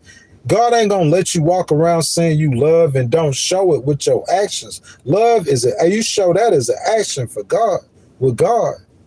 So I'm saying if you care about the people, you need to, Angelo, he needs to show that with his actions. Gas is a little bit lower, Angelo. It's not low enough. What I'm saying, Angelo, he's not trying enough. He needs to do more. And if he does not, I promise you, the Democrats are going to get back in power. He has to do more for the people besides just talking. Gas is this much cheaper. Life isn't no easier. Rent ain't cheaper. Beef ain't cheaper. Eggs is this much cheaper. The stock market is a whole lot more higher, but people who didn't have money, they don't have money now to invest in the stock market. If they didn't have money, the reason why they voted for Biden, how they got money to invest in the stock market? He ain't done nothing to help them. He ain't cut their taxes. He cut a rich dude taxes thinking he finna hire some people, and rich dude ain't hiring nobody because of the tariffs and because of AI. I mean, come on, man. It's like he had a plan. Look, that Project 2025 should have been Project 2021. Because Project 2025 might have worked in 2021. But in 2021, Project 2025 will not work. And I guarantee you, they probably started writing Project 2025 in 2021 or 2022. So the policies they had in Project 2025, when they were wrote at that current time, they probably would have worked. But due to what President Biden did while he was president, like they should have revised Project 2025 because you needed to stimulate the economy from the bottom. Listen, I'm not saying President Biden messed up nothing for President Trump, but when these presidents come in, they enact policies like they gonna be president for 1,000 years. Am I right or wrong? How many of us have talked about the policy? It's like they don't think like that. I would do things totally different because I would look at my policies only lasting for 4 years, and it's a 50% greater chance that the next party's going to take over. So anything you got for 10 years, they're going to be trying to put holes in that as soon as they come in. But I'm saying he don't even think like that. President Biden, he had his policies set up to where he's going to keep trying to stimulate that from the bottom. President Trump, he came in and tore that down on day one.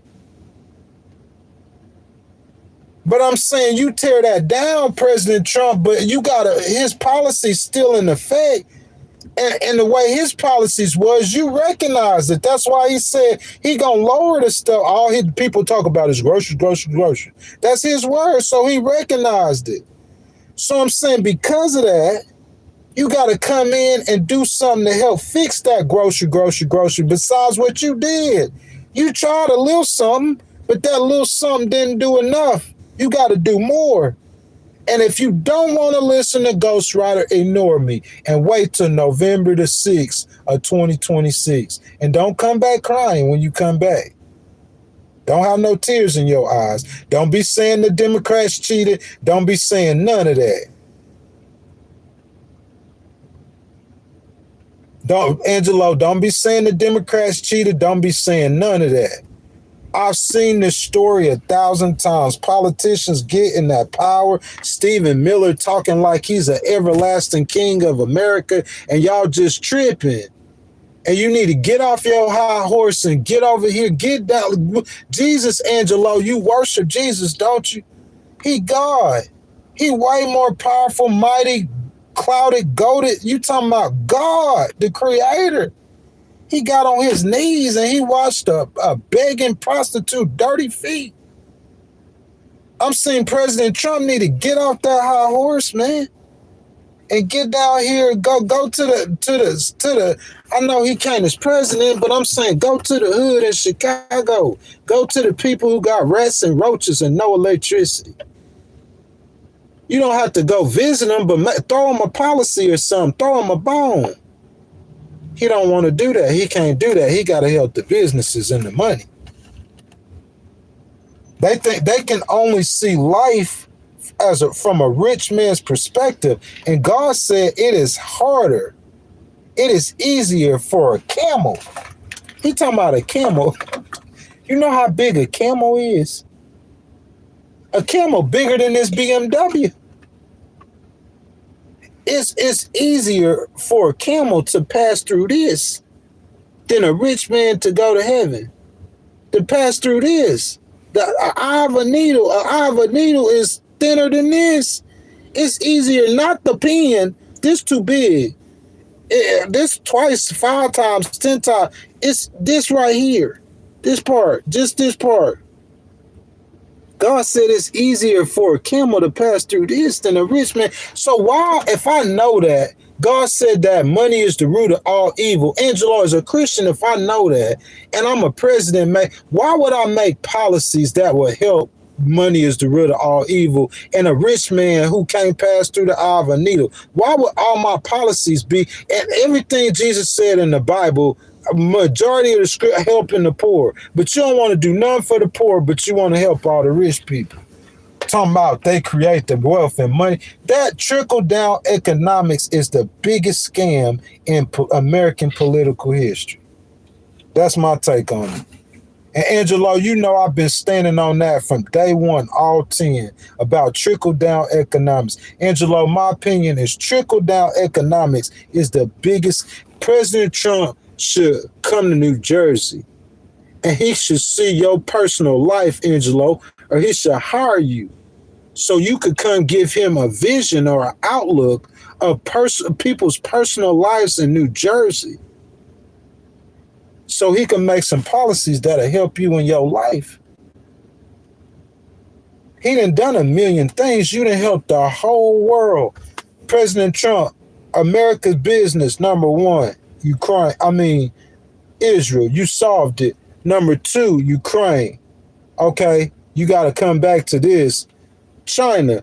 Okay, I got that done. Angelo, you got to swing back around. It's the American people now. Your government has been closed longer than any other time in U.S. history. Angelo, keep blessing me. I want to see everybody like that $5. Angelo been blessing me, y'all, from day one, man. He's one of my major channel supporters. He says Trump is the only president in the world addressing the genocide of Christians in Nigeria. And Angelo, that's why I hold him. That's why I just said what I said.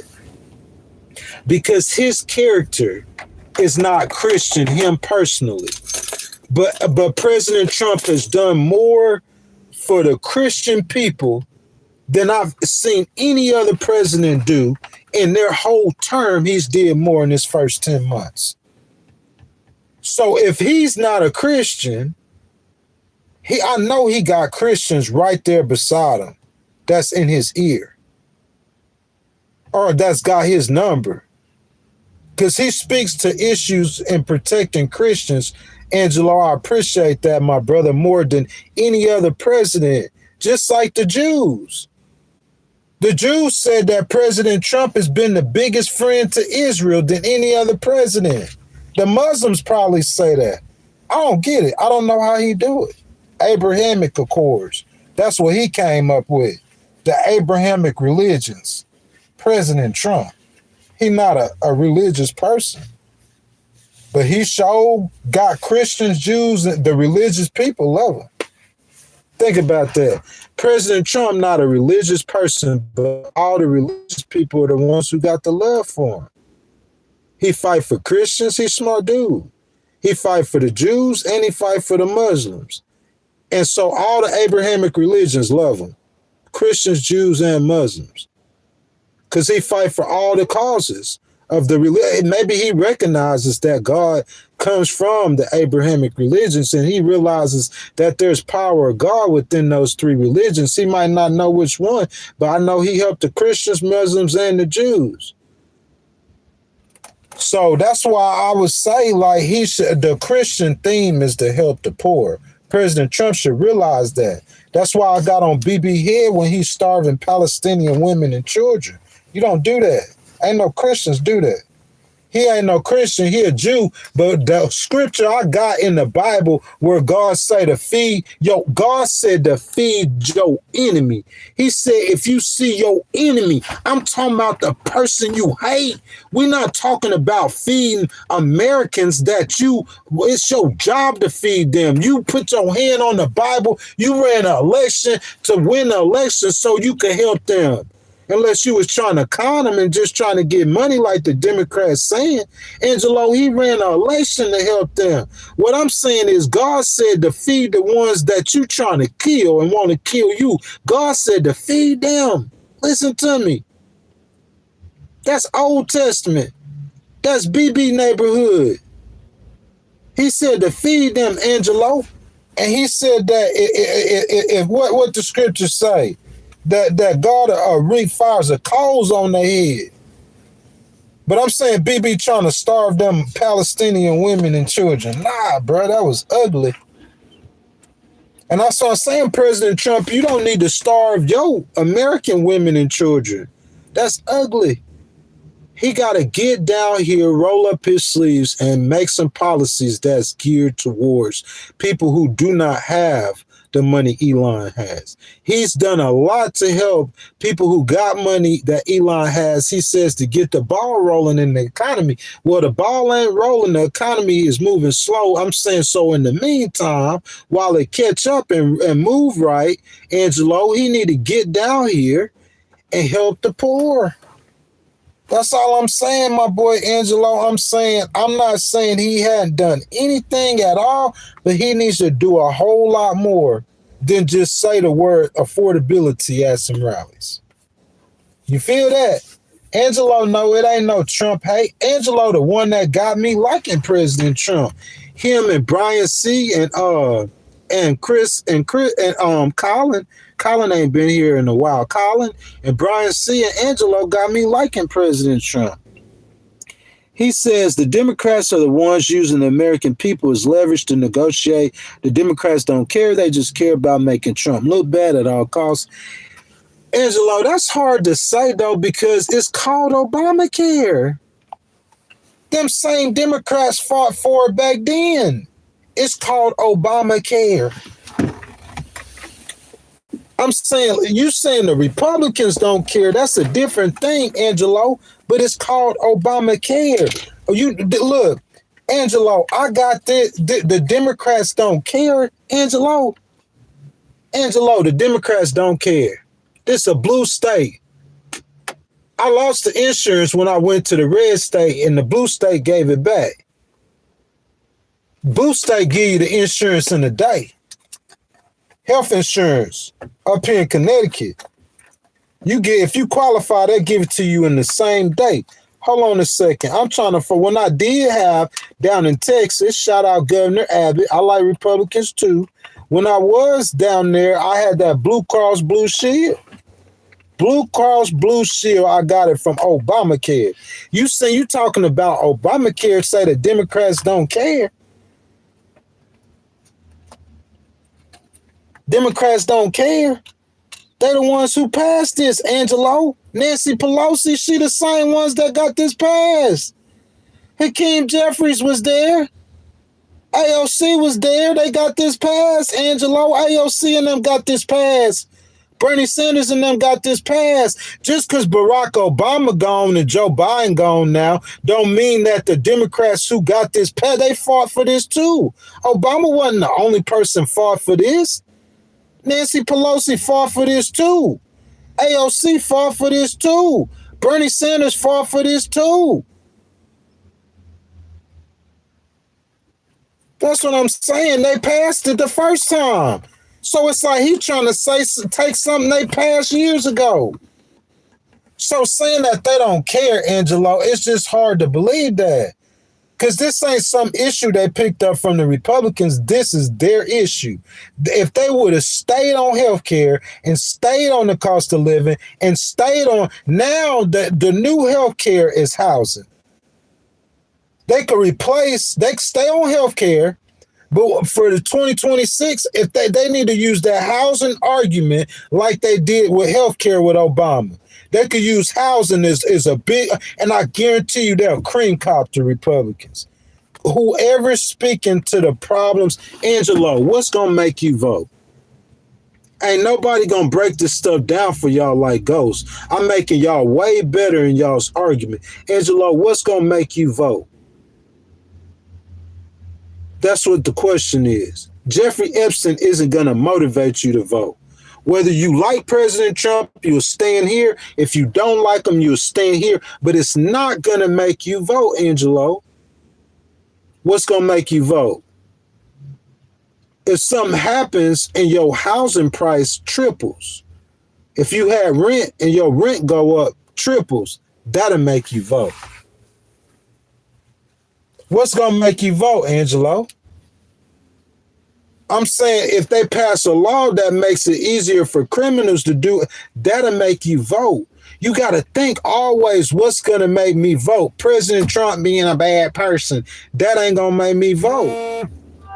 Oh, the Democrat, a lot of transgenders are great. Gay rights people don't make them vote because they thinking they mind a transgender or a gay person don't have nothing to do with me. That don't make a lot of people vote. The illegal immigrants, it made people vote who are up here or in Texas or somewhere. But a place like where they don't have no problem with illegal immigration, that ain't making people vote. You got to talk about what makes people vote. If I'm looking to buy a house and I can't afford a house, and I hear a candidate say she gonna give me $25,000 tax break and she gonna build 3 million housing units, I know that's a better chance that I have to buy a house if she was president. That's gonna make me vote. Because buying a house is big.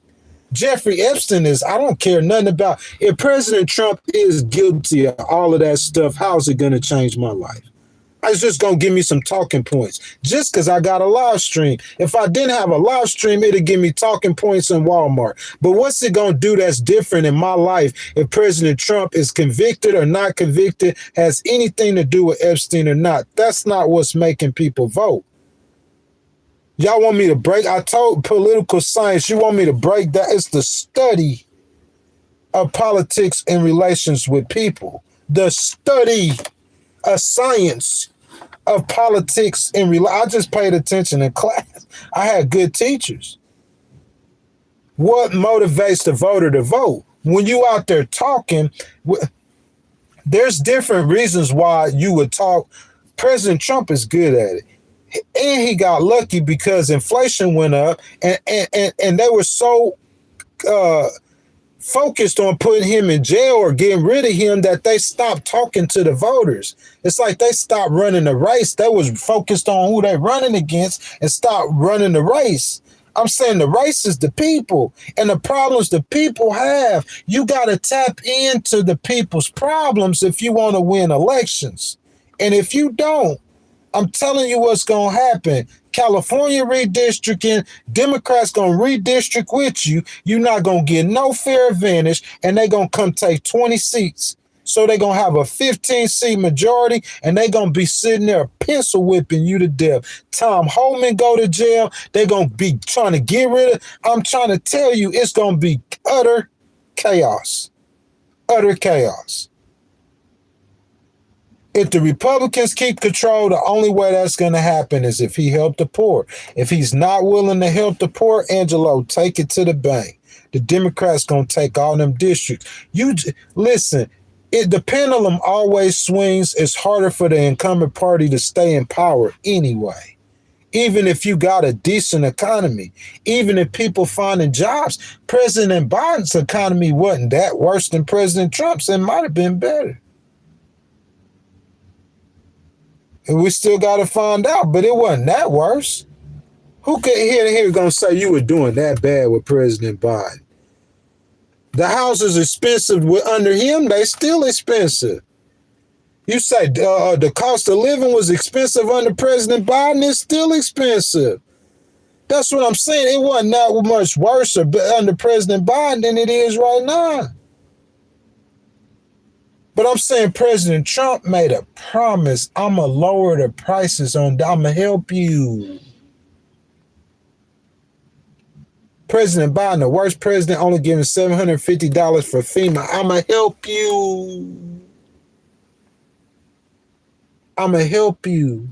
I'm going to help you. Your life easier. I'm going to help you rent prices, gas prices. The consensus, the voters have spoken. He hear the voters.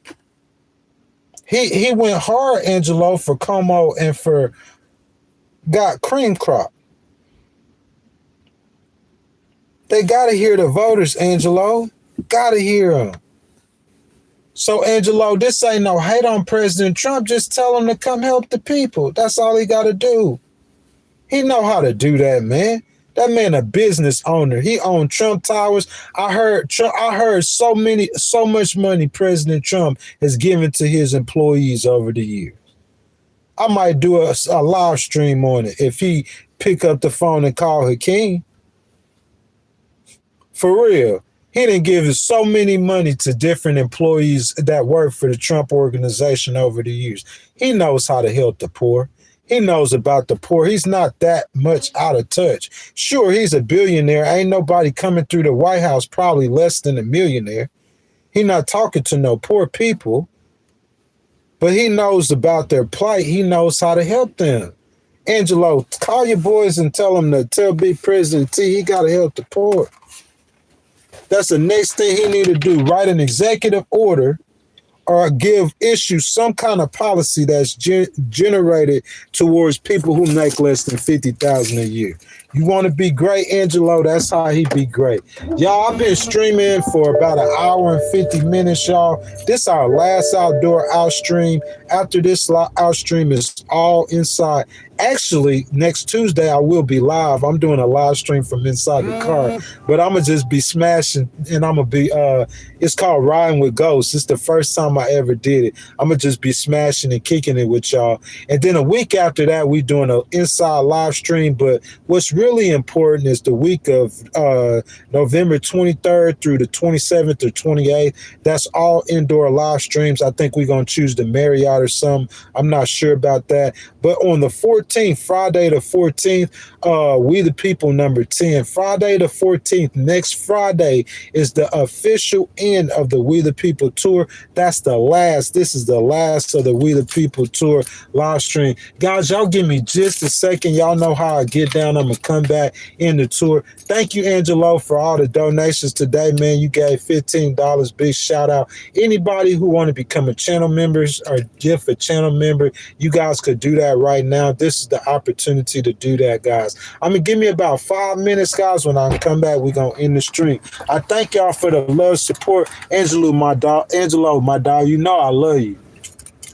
But you know, as a Christian, in politics, we should always try to put those Christian policies in politics. Just like they try, like you don't want to say two gay people could be married because you know that that's in the Bible, it's a sin against God. Well, what I'm saying is those same way you could try to put that, the Republicans put that, do that with, the Republicans need to do that with feeding the poor and those other social policies or social justice policies that Jesus was doing. The Republicans don't want to hear that. They have a problem with feeding the poor when Jesus was doing it. What Jesus was there talk bad about, but they okay with the no homos and nah, that ain't cool, man. They need to take some of those policies and try to integrate that in the Republican Party. Go help the poor. They're the party that always talk about Jesus and God. They know how Jesus feel about feeding the poor. President Trump, come help the poor, man.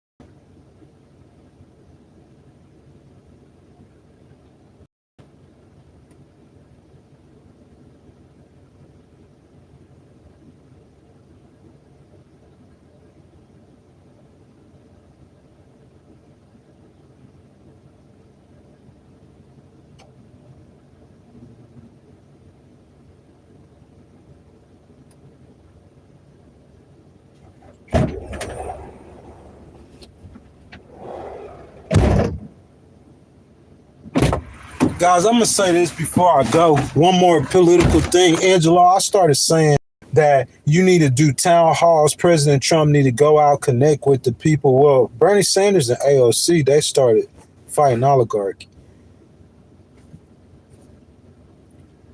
President Trump don't do town halls. The Republican Party, I don't see them out there. The Democrats, they out there organizing. No kings, 7 million people. The fighting oligarchy is how President Trump, how Bernie and them got Mandami. That's what I'm saying. Like, you know, there's certain things that you have to do if you want to maintain power, Angelo. I'm not saying that he the worst president. He ain't nowhere close. He got an opportunity to be one of the greats. But I'm saying you help the rich already. You have to help the poor. That ain't got nothing to do with President Trump. I don't care what Republican president. Angelo, you know when President Trump was running for president that I said from the very beginning, the reason I don't vote Republican every time is because of trickle-down economics. Angelo, you know I said that from the beginning. And all we doing is seeing what I said come to fruition. It doesn't work. And if it's going to work, I want to see it. The GDP is good. You get money for America, but the American people are still starving. It's not a Ronald Reagan or a roaring 90s. You're not no golden age like Ronald Reagan. In order for you to do that, Angelo, you're going to have to focus on the poor. They're a part of the American society. If he stimulates the economy from the bottom, the Republicans, they have not figured this out. Look, the president who does both is the president who's great. Bill Clinton, because he wanted to negotiate and he listened to Newt Gingrich and he grabbed on and adapted some of Newt Gingrich in the Republican parties, he created one of the greatest economies Americans seen in the 90s. When President Ronald Reagan, although President Reagan might have believed in trickle-down economics in his own form or fashion, well, he did a tax thing to where all the women in America who make, or anyone who has a child in America who makes below a certain amount of money, they get a child tax credit. That was Ronald Reagan helping the poor. That's how you be great. You don't just help the rich. George Bush had tax cuts too, the second Bush. And I love him to death. I think he's a great person, a great human. Him and his whole family, his wife and his daughters. He had he had policies that helped the rich with the tax cuts. But what I'm saying, guys, is that he gave money to Africa at that time more than any other president. But what the poor, Barack Obama, I could pull an insurance card out of my pocket. Insurance, health. I became disabled. Becoming disabled helped me get a check from the U.S. Treasury. That was more money than I had ever seen. And that's because I had insurance that I was able to do it. He provided opportunities for the poor. I could say Obama did that. Under President Biden, Bernie Sanders' policies of cutting student debt, I had $70,000 of student debt wiped under President Biden. Those are policies that help the people. $70,000 worth of debt. Insurance that allowed me to get $20,000 or however much it was at that time. That's policies that some more Bernie Sanders policies. When Obama was in office, I went back to school and got a degree, and I own a business, a Miller Rate Legal now. That's something President Trump could be proud of, a Miller Rate Legal, the success. The money that I have achieved, more money under President Trump. Listen to me. More money under President Trump than any other president. The money that I've got in 10 months, 11 months that he's been, see if he do the right thing, I could be a big testimony for him. I'm going to either testify for the Democrats or for the Republicans. It's on him. But what I'm saying, one thing I can say, the most money that I've ever gotten in my lifetime has been under Trump's presidency. And that is because of a business as a disabled veteran I own called a Miller Rate Legal LLC. Well, I'm going to tell you this, though. If he helps the poor, like Obama did, and Biden did, and VP Harris was talking about doing, Bernie Sanders did with his policies, they listen to him. If he helps the poor, then what that does is that allows the poor to become, some of us, or the best of us, are the ones that just need a little bump, part of the middle class. You increasing the wealth in America. I'm not no threat to you, Elon. I'm not no threat to come take your money. You know what I'm saying? You giving people, you helping certain people out or helping people out. That's not no threat to you, Elon. It's not going to hurt no money he got. President Trump already gave them a tax break. He already helped them. So him coming with some policies that's geared to people under 50,000. I told him he could just call Hakeem. If he just called Hakeem and got cool with him, then you could just take credit for what Hakeem and them do. You could let them do it. Because they Democrats, they probably know those kind of policies better than a Republican anyway. So you could just take their ideas, put your Republican spins on it, and get credit for it. And win the House, keep the Senate, and stay in power. Don't get impeached. But if you don't want to help the poor and you want to stay on that, you could just, the day before the election, you could just, hey, vote for Como, don't vote for Mendami. And you think that's going to work. If you try that in the midterms, you're going to get bloodbath, slaughtered, embarrassed again. You could take that, Angelo. They could take that as me being harmful to President Trump, Angelo, or they could take that as help. Well, yeah, Ronald Reagan did do that tax cut that's still helping women. Obama did do some stuff to help the poor people. Biden did do a tax. He did.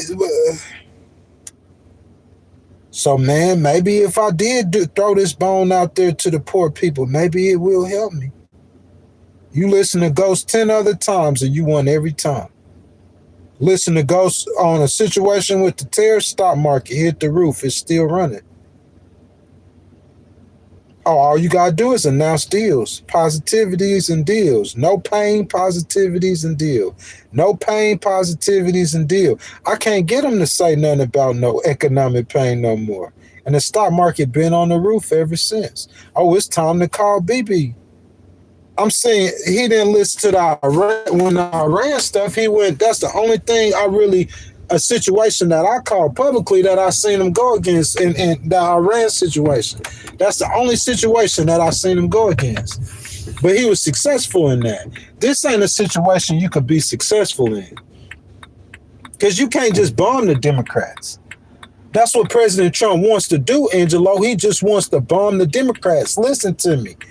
2 hours, we're still rocking. You kick it with Ghost, that's what you're going to get. Y'all let me keep talking, I'm going to keep giving y'all great stuff. That's what President Trump wants to do, y'all. He wants to bomb the Democrats like he bombed Iran. You can't just bomb the Democrats, man. You got to work out a deal with them, just like Hamas. President T, the Democrats like Hamas. You can't just get rid of Hamas. You had to work out a deal with them. You feeling that? Well, what I'm saying, President Trump, you can't just bomb Iran. You can't just put a sombrero on Hakeem Jeffries and threaten to take their funding and think that's going to solve the problem. It's not going to solve it. It didn't solve the problem. And Angelo, I know where President Trump is mentally because of all the stuff he went through. I ain't never got to talk to him. I know where he is mentally on this situation. Where he is on this situation mentally, he want to just bomb the Democrats like he did Iran. Obliterated, totally obliterated. If he could do Iran, the Democrats like that, he would, but he can't. So I don't know if he knows how to solution his way out of this. Angelo, he got to be put in a mentality like, you got to look at Hakeem and them like they some girls. Not like weak or nothing like that. I got mad respect for Hakeem Jeffries. I have to, man. You know what I'm saying? But I'm saying, like, you look at the Democrats like they girls, man, and you trying to score. So when you score, Angelo, you don't bomb them. You got to finesse. That's a situation where Hakeem is a finesse situation. With the Democrats, it's a finesse situation. And he's trying to bomb them like Iran, and you ain't going to win like that. You can't bomb him. And he too mad to do the finesse. I'm saying, but he works deals in business. You got to work the deal right here, Angelo. He the business president. He could get it done. He got to swallow his pride and get it done. That ain't got nothing. I would tell that to my daddy. Ask him. I tell that to my little brother, Dre. Ask him. I just talk real. I even say stuff like real stuff to my mama. And she a female. I usually don't be like that with females, but with a dude, you just got to come out and say what it is, because if not, he going to lose the midterms and get impeached. If he don't change course, he gonna lose the midterms and get impeached. Ain't no cheating ain't gonna work. We saw that yesterday. The redrawing districting lines, none of that's gonna work. He see the handwriting on the wall, but he don't want to change. You gotta change. Change the perspective. A girl told me that once before. I never could get, well, I had girls before, but when she told me to change my perspective, I got more girls. It was like a floodgate of females. Honestly, I'm talking about 95 girls in 18 months. Listen to me, 95, and I'm not that type of dude at all. 95 girls in 18 months. It was like one of them movies. She said, change your perspective. And I changed the perspective, and the girls wouldn't stop. I couldn't get them off me. President Trump, it's the same situation with Hakeem and them. And this, right now, you got to change your perspective. And if you change your perspective and treat them like the girl, it's a finesse situation. You got to finesse this. President Trump, see, I would know how to talk to him. I know the kind of dude he is. You got to finesse them. Just like you finesse them girls, you don't just walk up to them and grab them by the pee. I just walk up to him and start kissing him. He ain't got no game. That's the problem. He don't know how to finesse. You could just say, so you could just have a good conversation with a girl and the whole time she wanting to jump on you. Just by how you talking to her and treating her. You got to understand the psyche of a woman to understand that. I'm saying if you showing, I don't go at girls to show aggression. You don't got to. If you treating her right, you cute like this, you know what I'm saying? And you talking, you got the right conversation. She a girl, she gonna want the same thing you want. You gotta know that. The same thing with Democrats. In the end, they got the same purpose you got. They got to fix these problems to go tell the voters they fixed the problem. That's how they get elected. Either run on the problem or fix the problem. President Trump, you know that. So they got the same goal you do, just like a female you trying to holler at. She want the same thing you want. It's just a way to get there. So you got to finesse to get there. Well, the same thing with the Democrats. You got to finesse. This ain't no bomb 'em situation. This ain't no take they funding situation. You're not going to win like that. You got to finesse. Y'all, that's my time.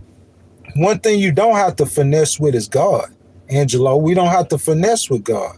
God paid the work for us. I believe over 2,000 years ago, Jesus Christ came to this earth. He was God in the flesh. The Spirit of God hovered above a virgin and conceived a son, and his name was Jesus. His whole purpose was to be a sacrifice for the world, for my sins, for Angelo's sins, for all of our sins. So Jesus came to this earth, and he suffered and he bled and he died for your sins and my sins, for our sins. He took our place. There's no reason why no one should go to hell. There's no reason why oh yeah, I believe in a hell, in a real hell. Just like a jail on earth, I believe in a spiritual jail, which is hell. I believe that if you die and you are not a born again Christian, you're going to go to that spiritual jail, your soul. Like when you go to sleep for good, you know how you wake up in the dream world? That's your soul. That's your spirit. You could say that's your brain or whatever. It's scientific. I'm telling you what I know. That's your soul and spirit in that dream world. When you die and close your eyes in death, when you wake, you're going to wake up your eyes and you're going to be released into that dream world permanently. Not nothing of this earth. You're gonna be released into a place where you are fully conscious. Heaven and hell. That's what the Bible say. I believe that. I believe the whole purpose of life is to either choose Jesus or to reject Jesus.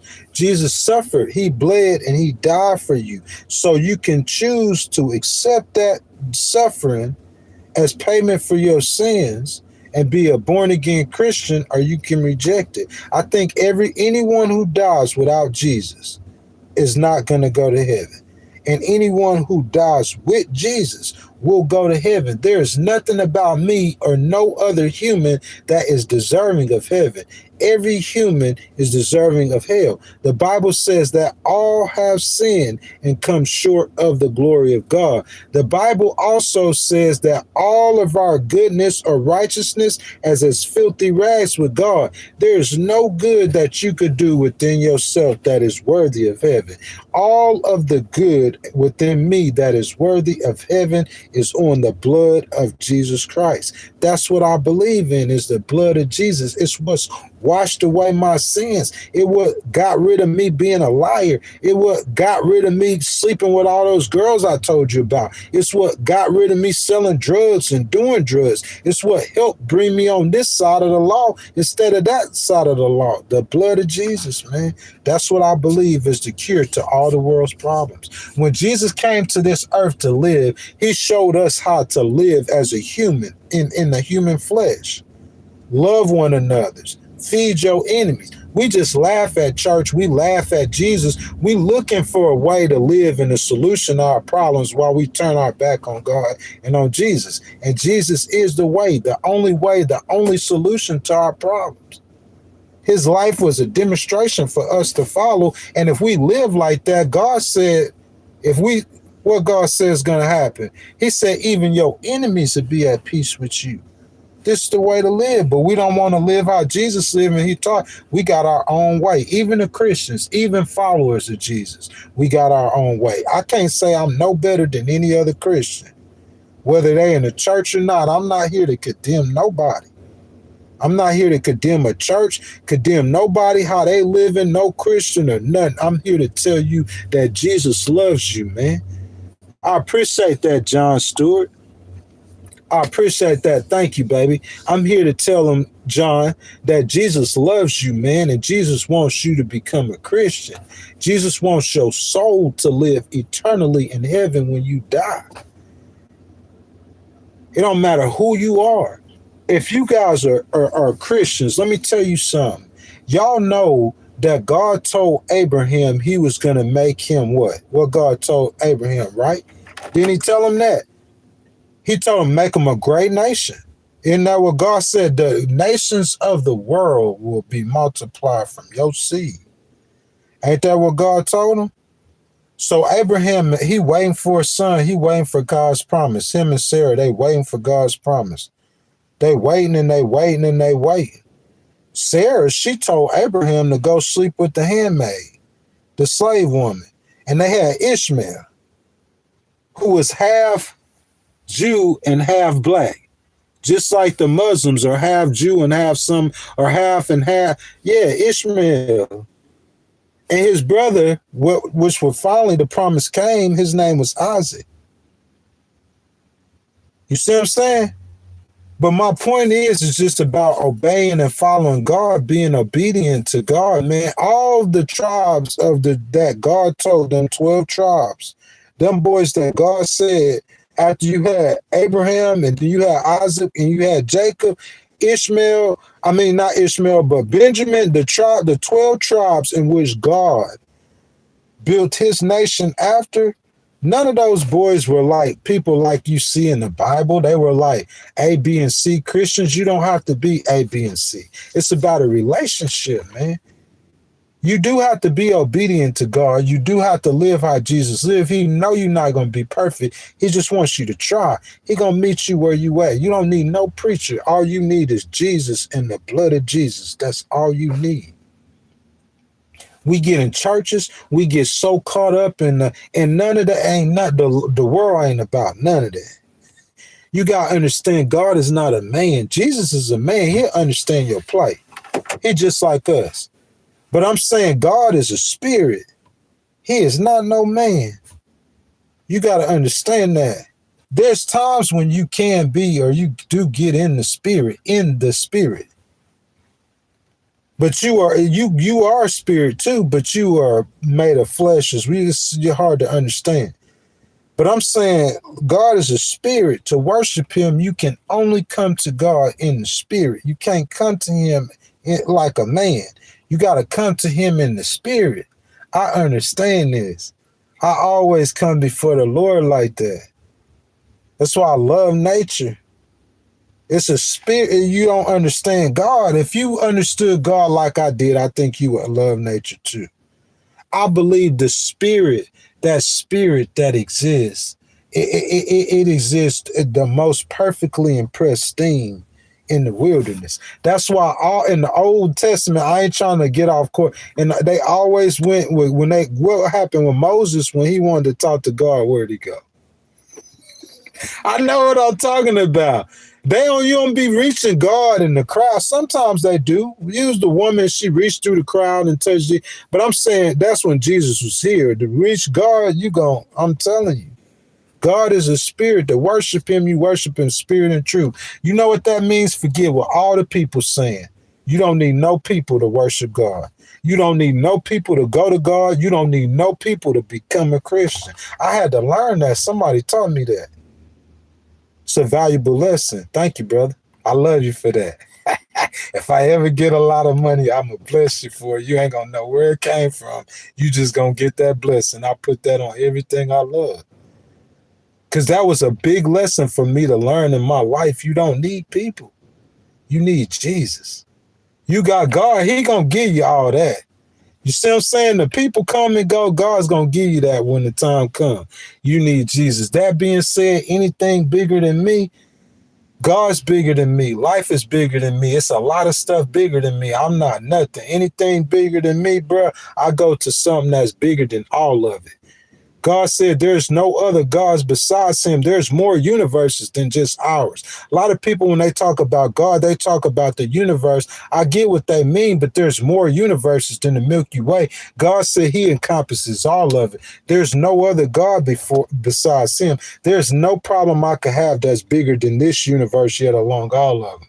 So a problem bigger than me, I give it to something that's bigger than any problem that you could have. I give it to God. I give it to him in prayer. When I get up from there, I'll let that burden, I'll let that worry, that concern, I'll leave it there. I get up and I trust faith. You got to have faith dealing with God to deal with that problem. Faith is worth gold with God. That's how you're going to get paid, with your faith. Every day I wake up, I'll start the day by saying, this is the day the Lord has made. I will rejoice and be glad in it. How you going to get paid is by your faith. That same man, he told me that he told me that too. He didn't say it like that, but he taught me that faith is how you going to get judged with God. It's by your faith. You know what I'm saying? He taught me that too.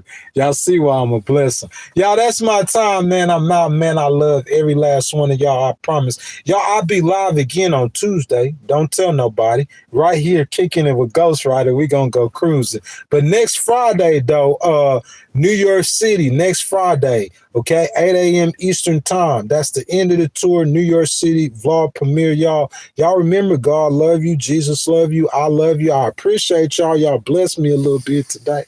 Angelo, thank you, baby. You feel what I'm saying? Thank all y'all, Angelo. I'm gonna be over in New Jersey. When I come in New Jersey, you just keep tapping in with me, and I'll let you know I'm coming before I come, y'all. That's my time. I'll see y'all next time. Big Ghost Rider, y'all. I'm out.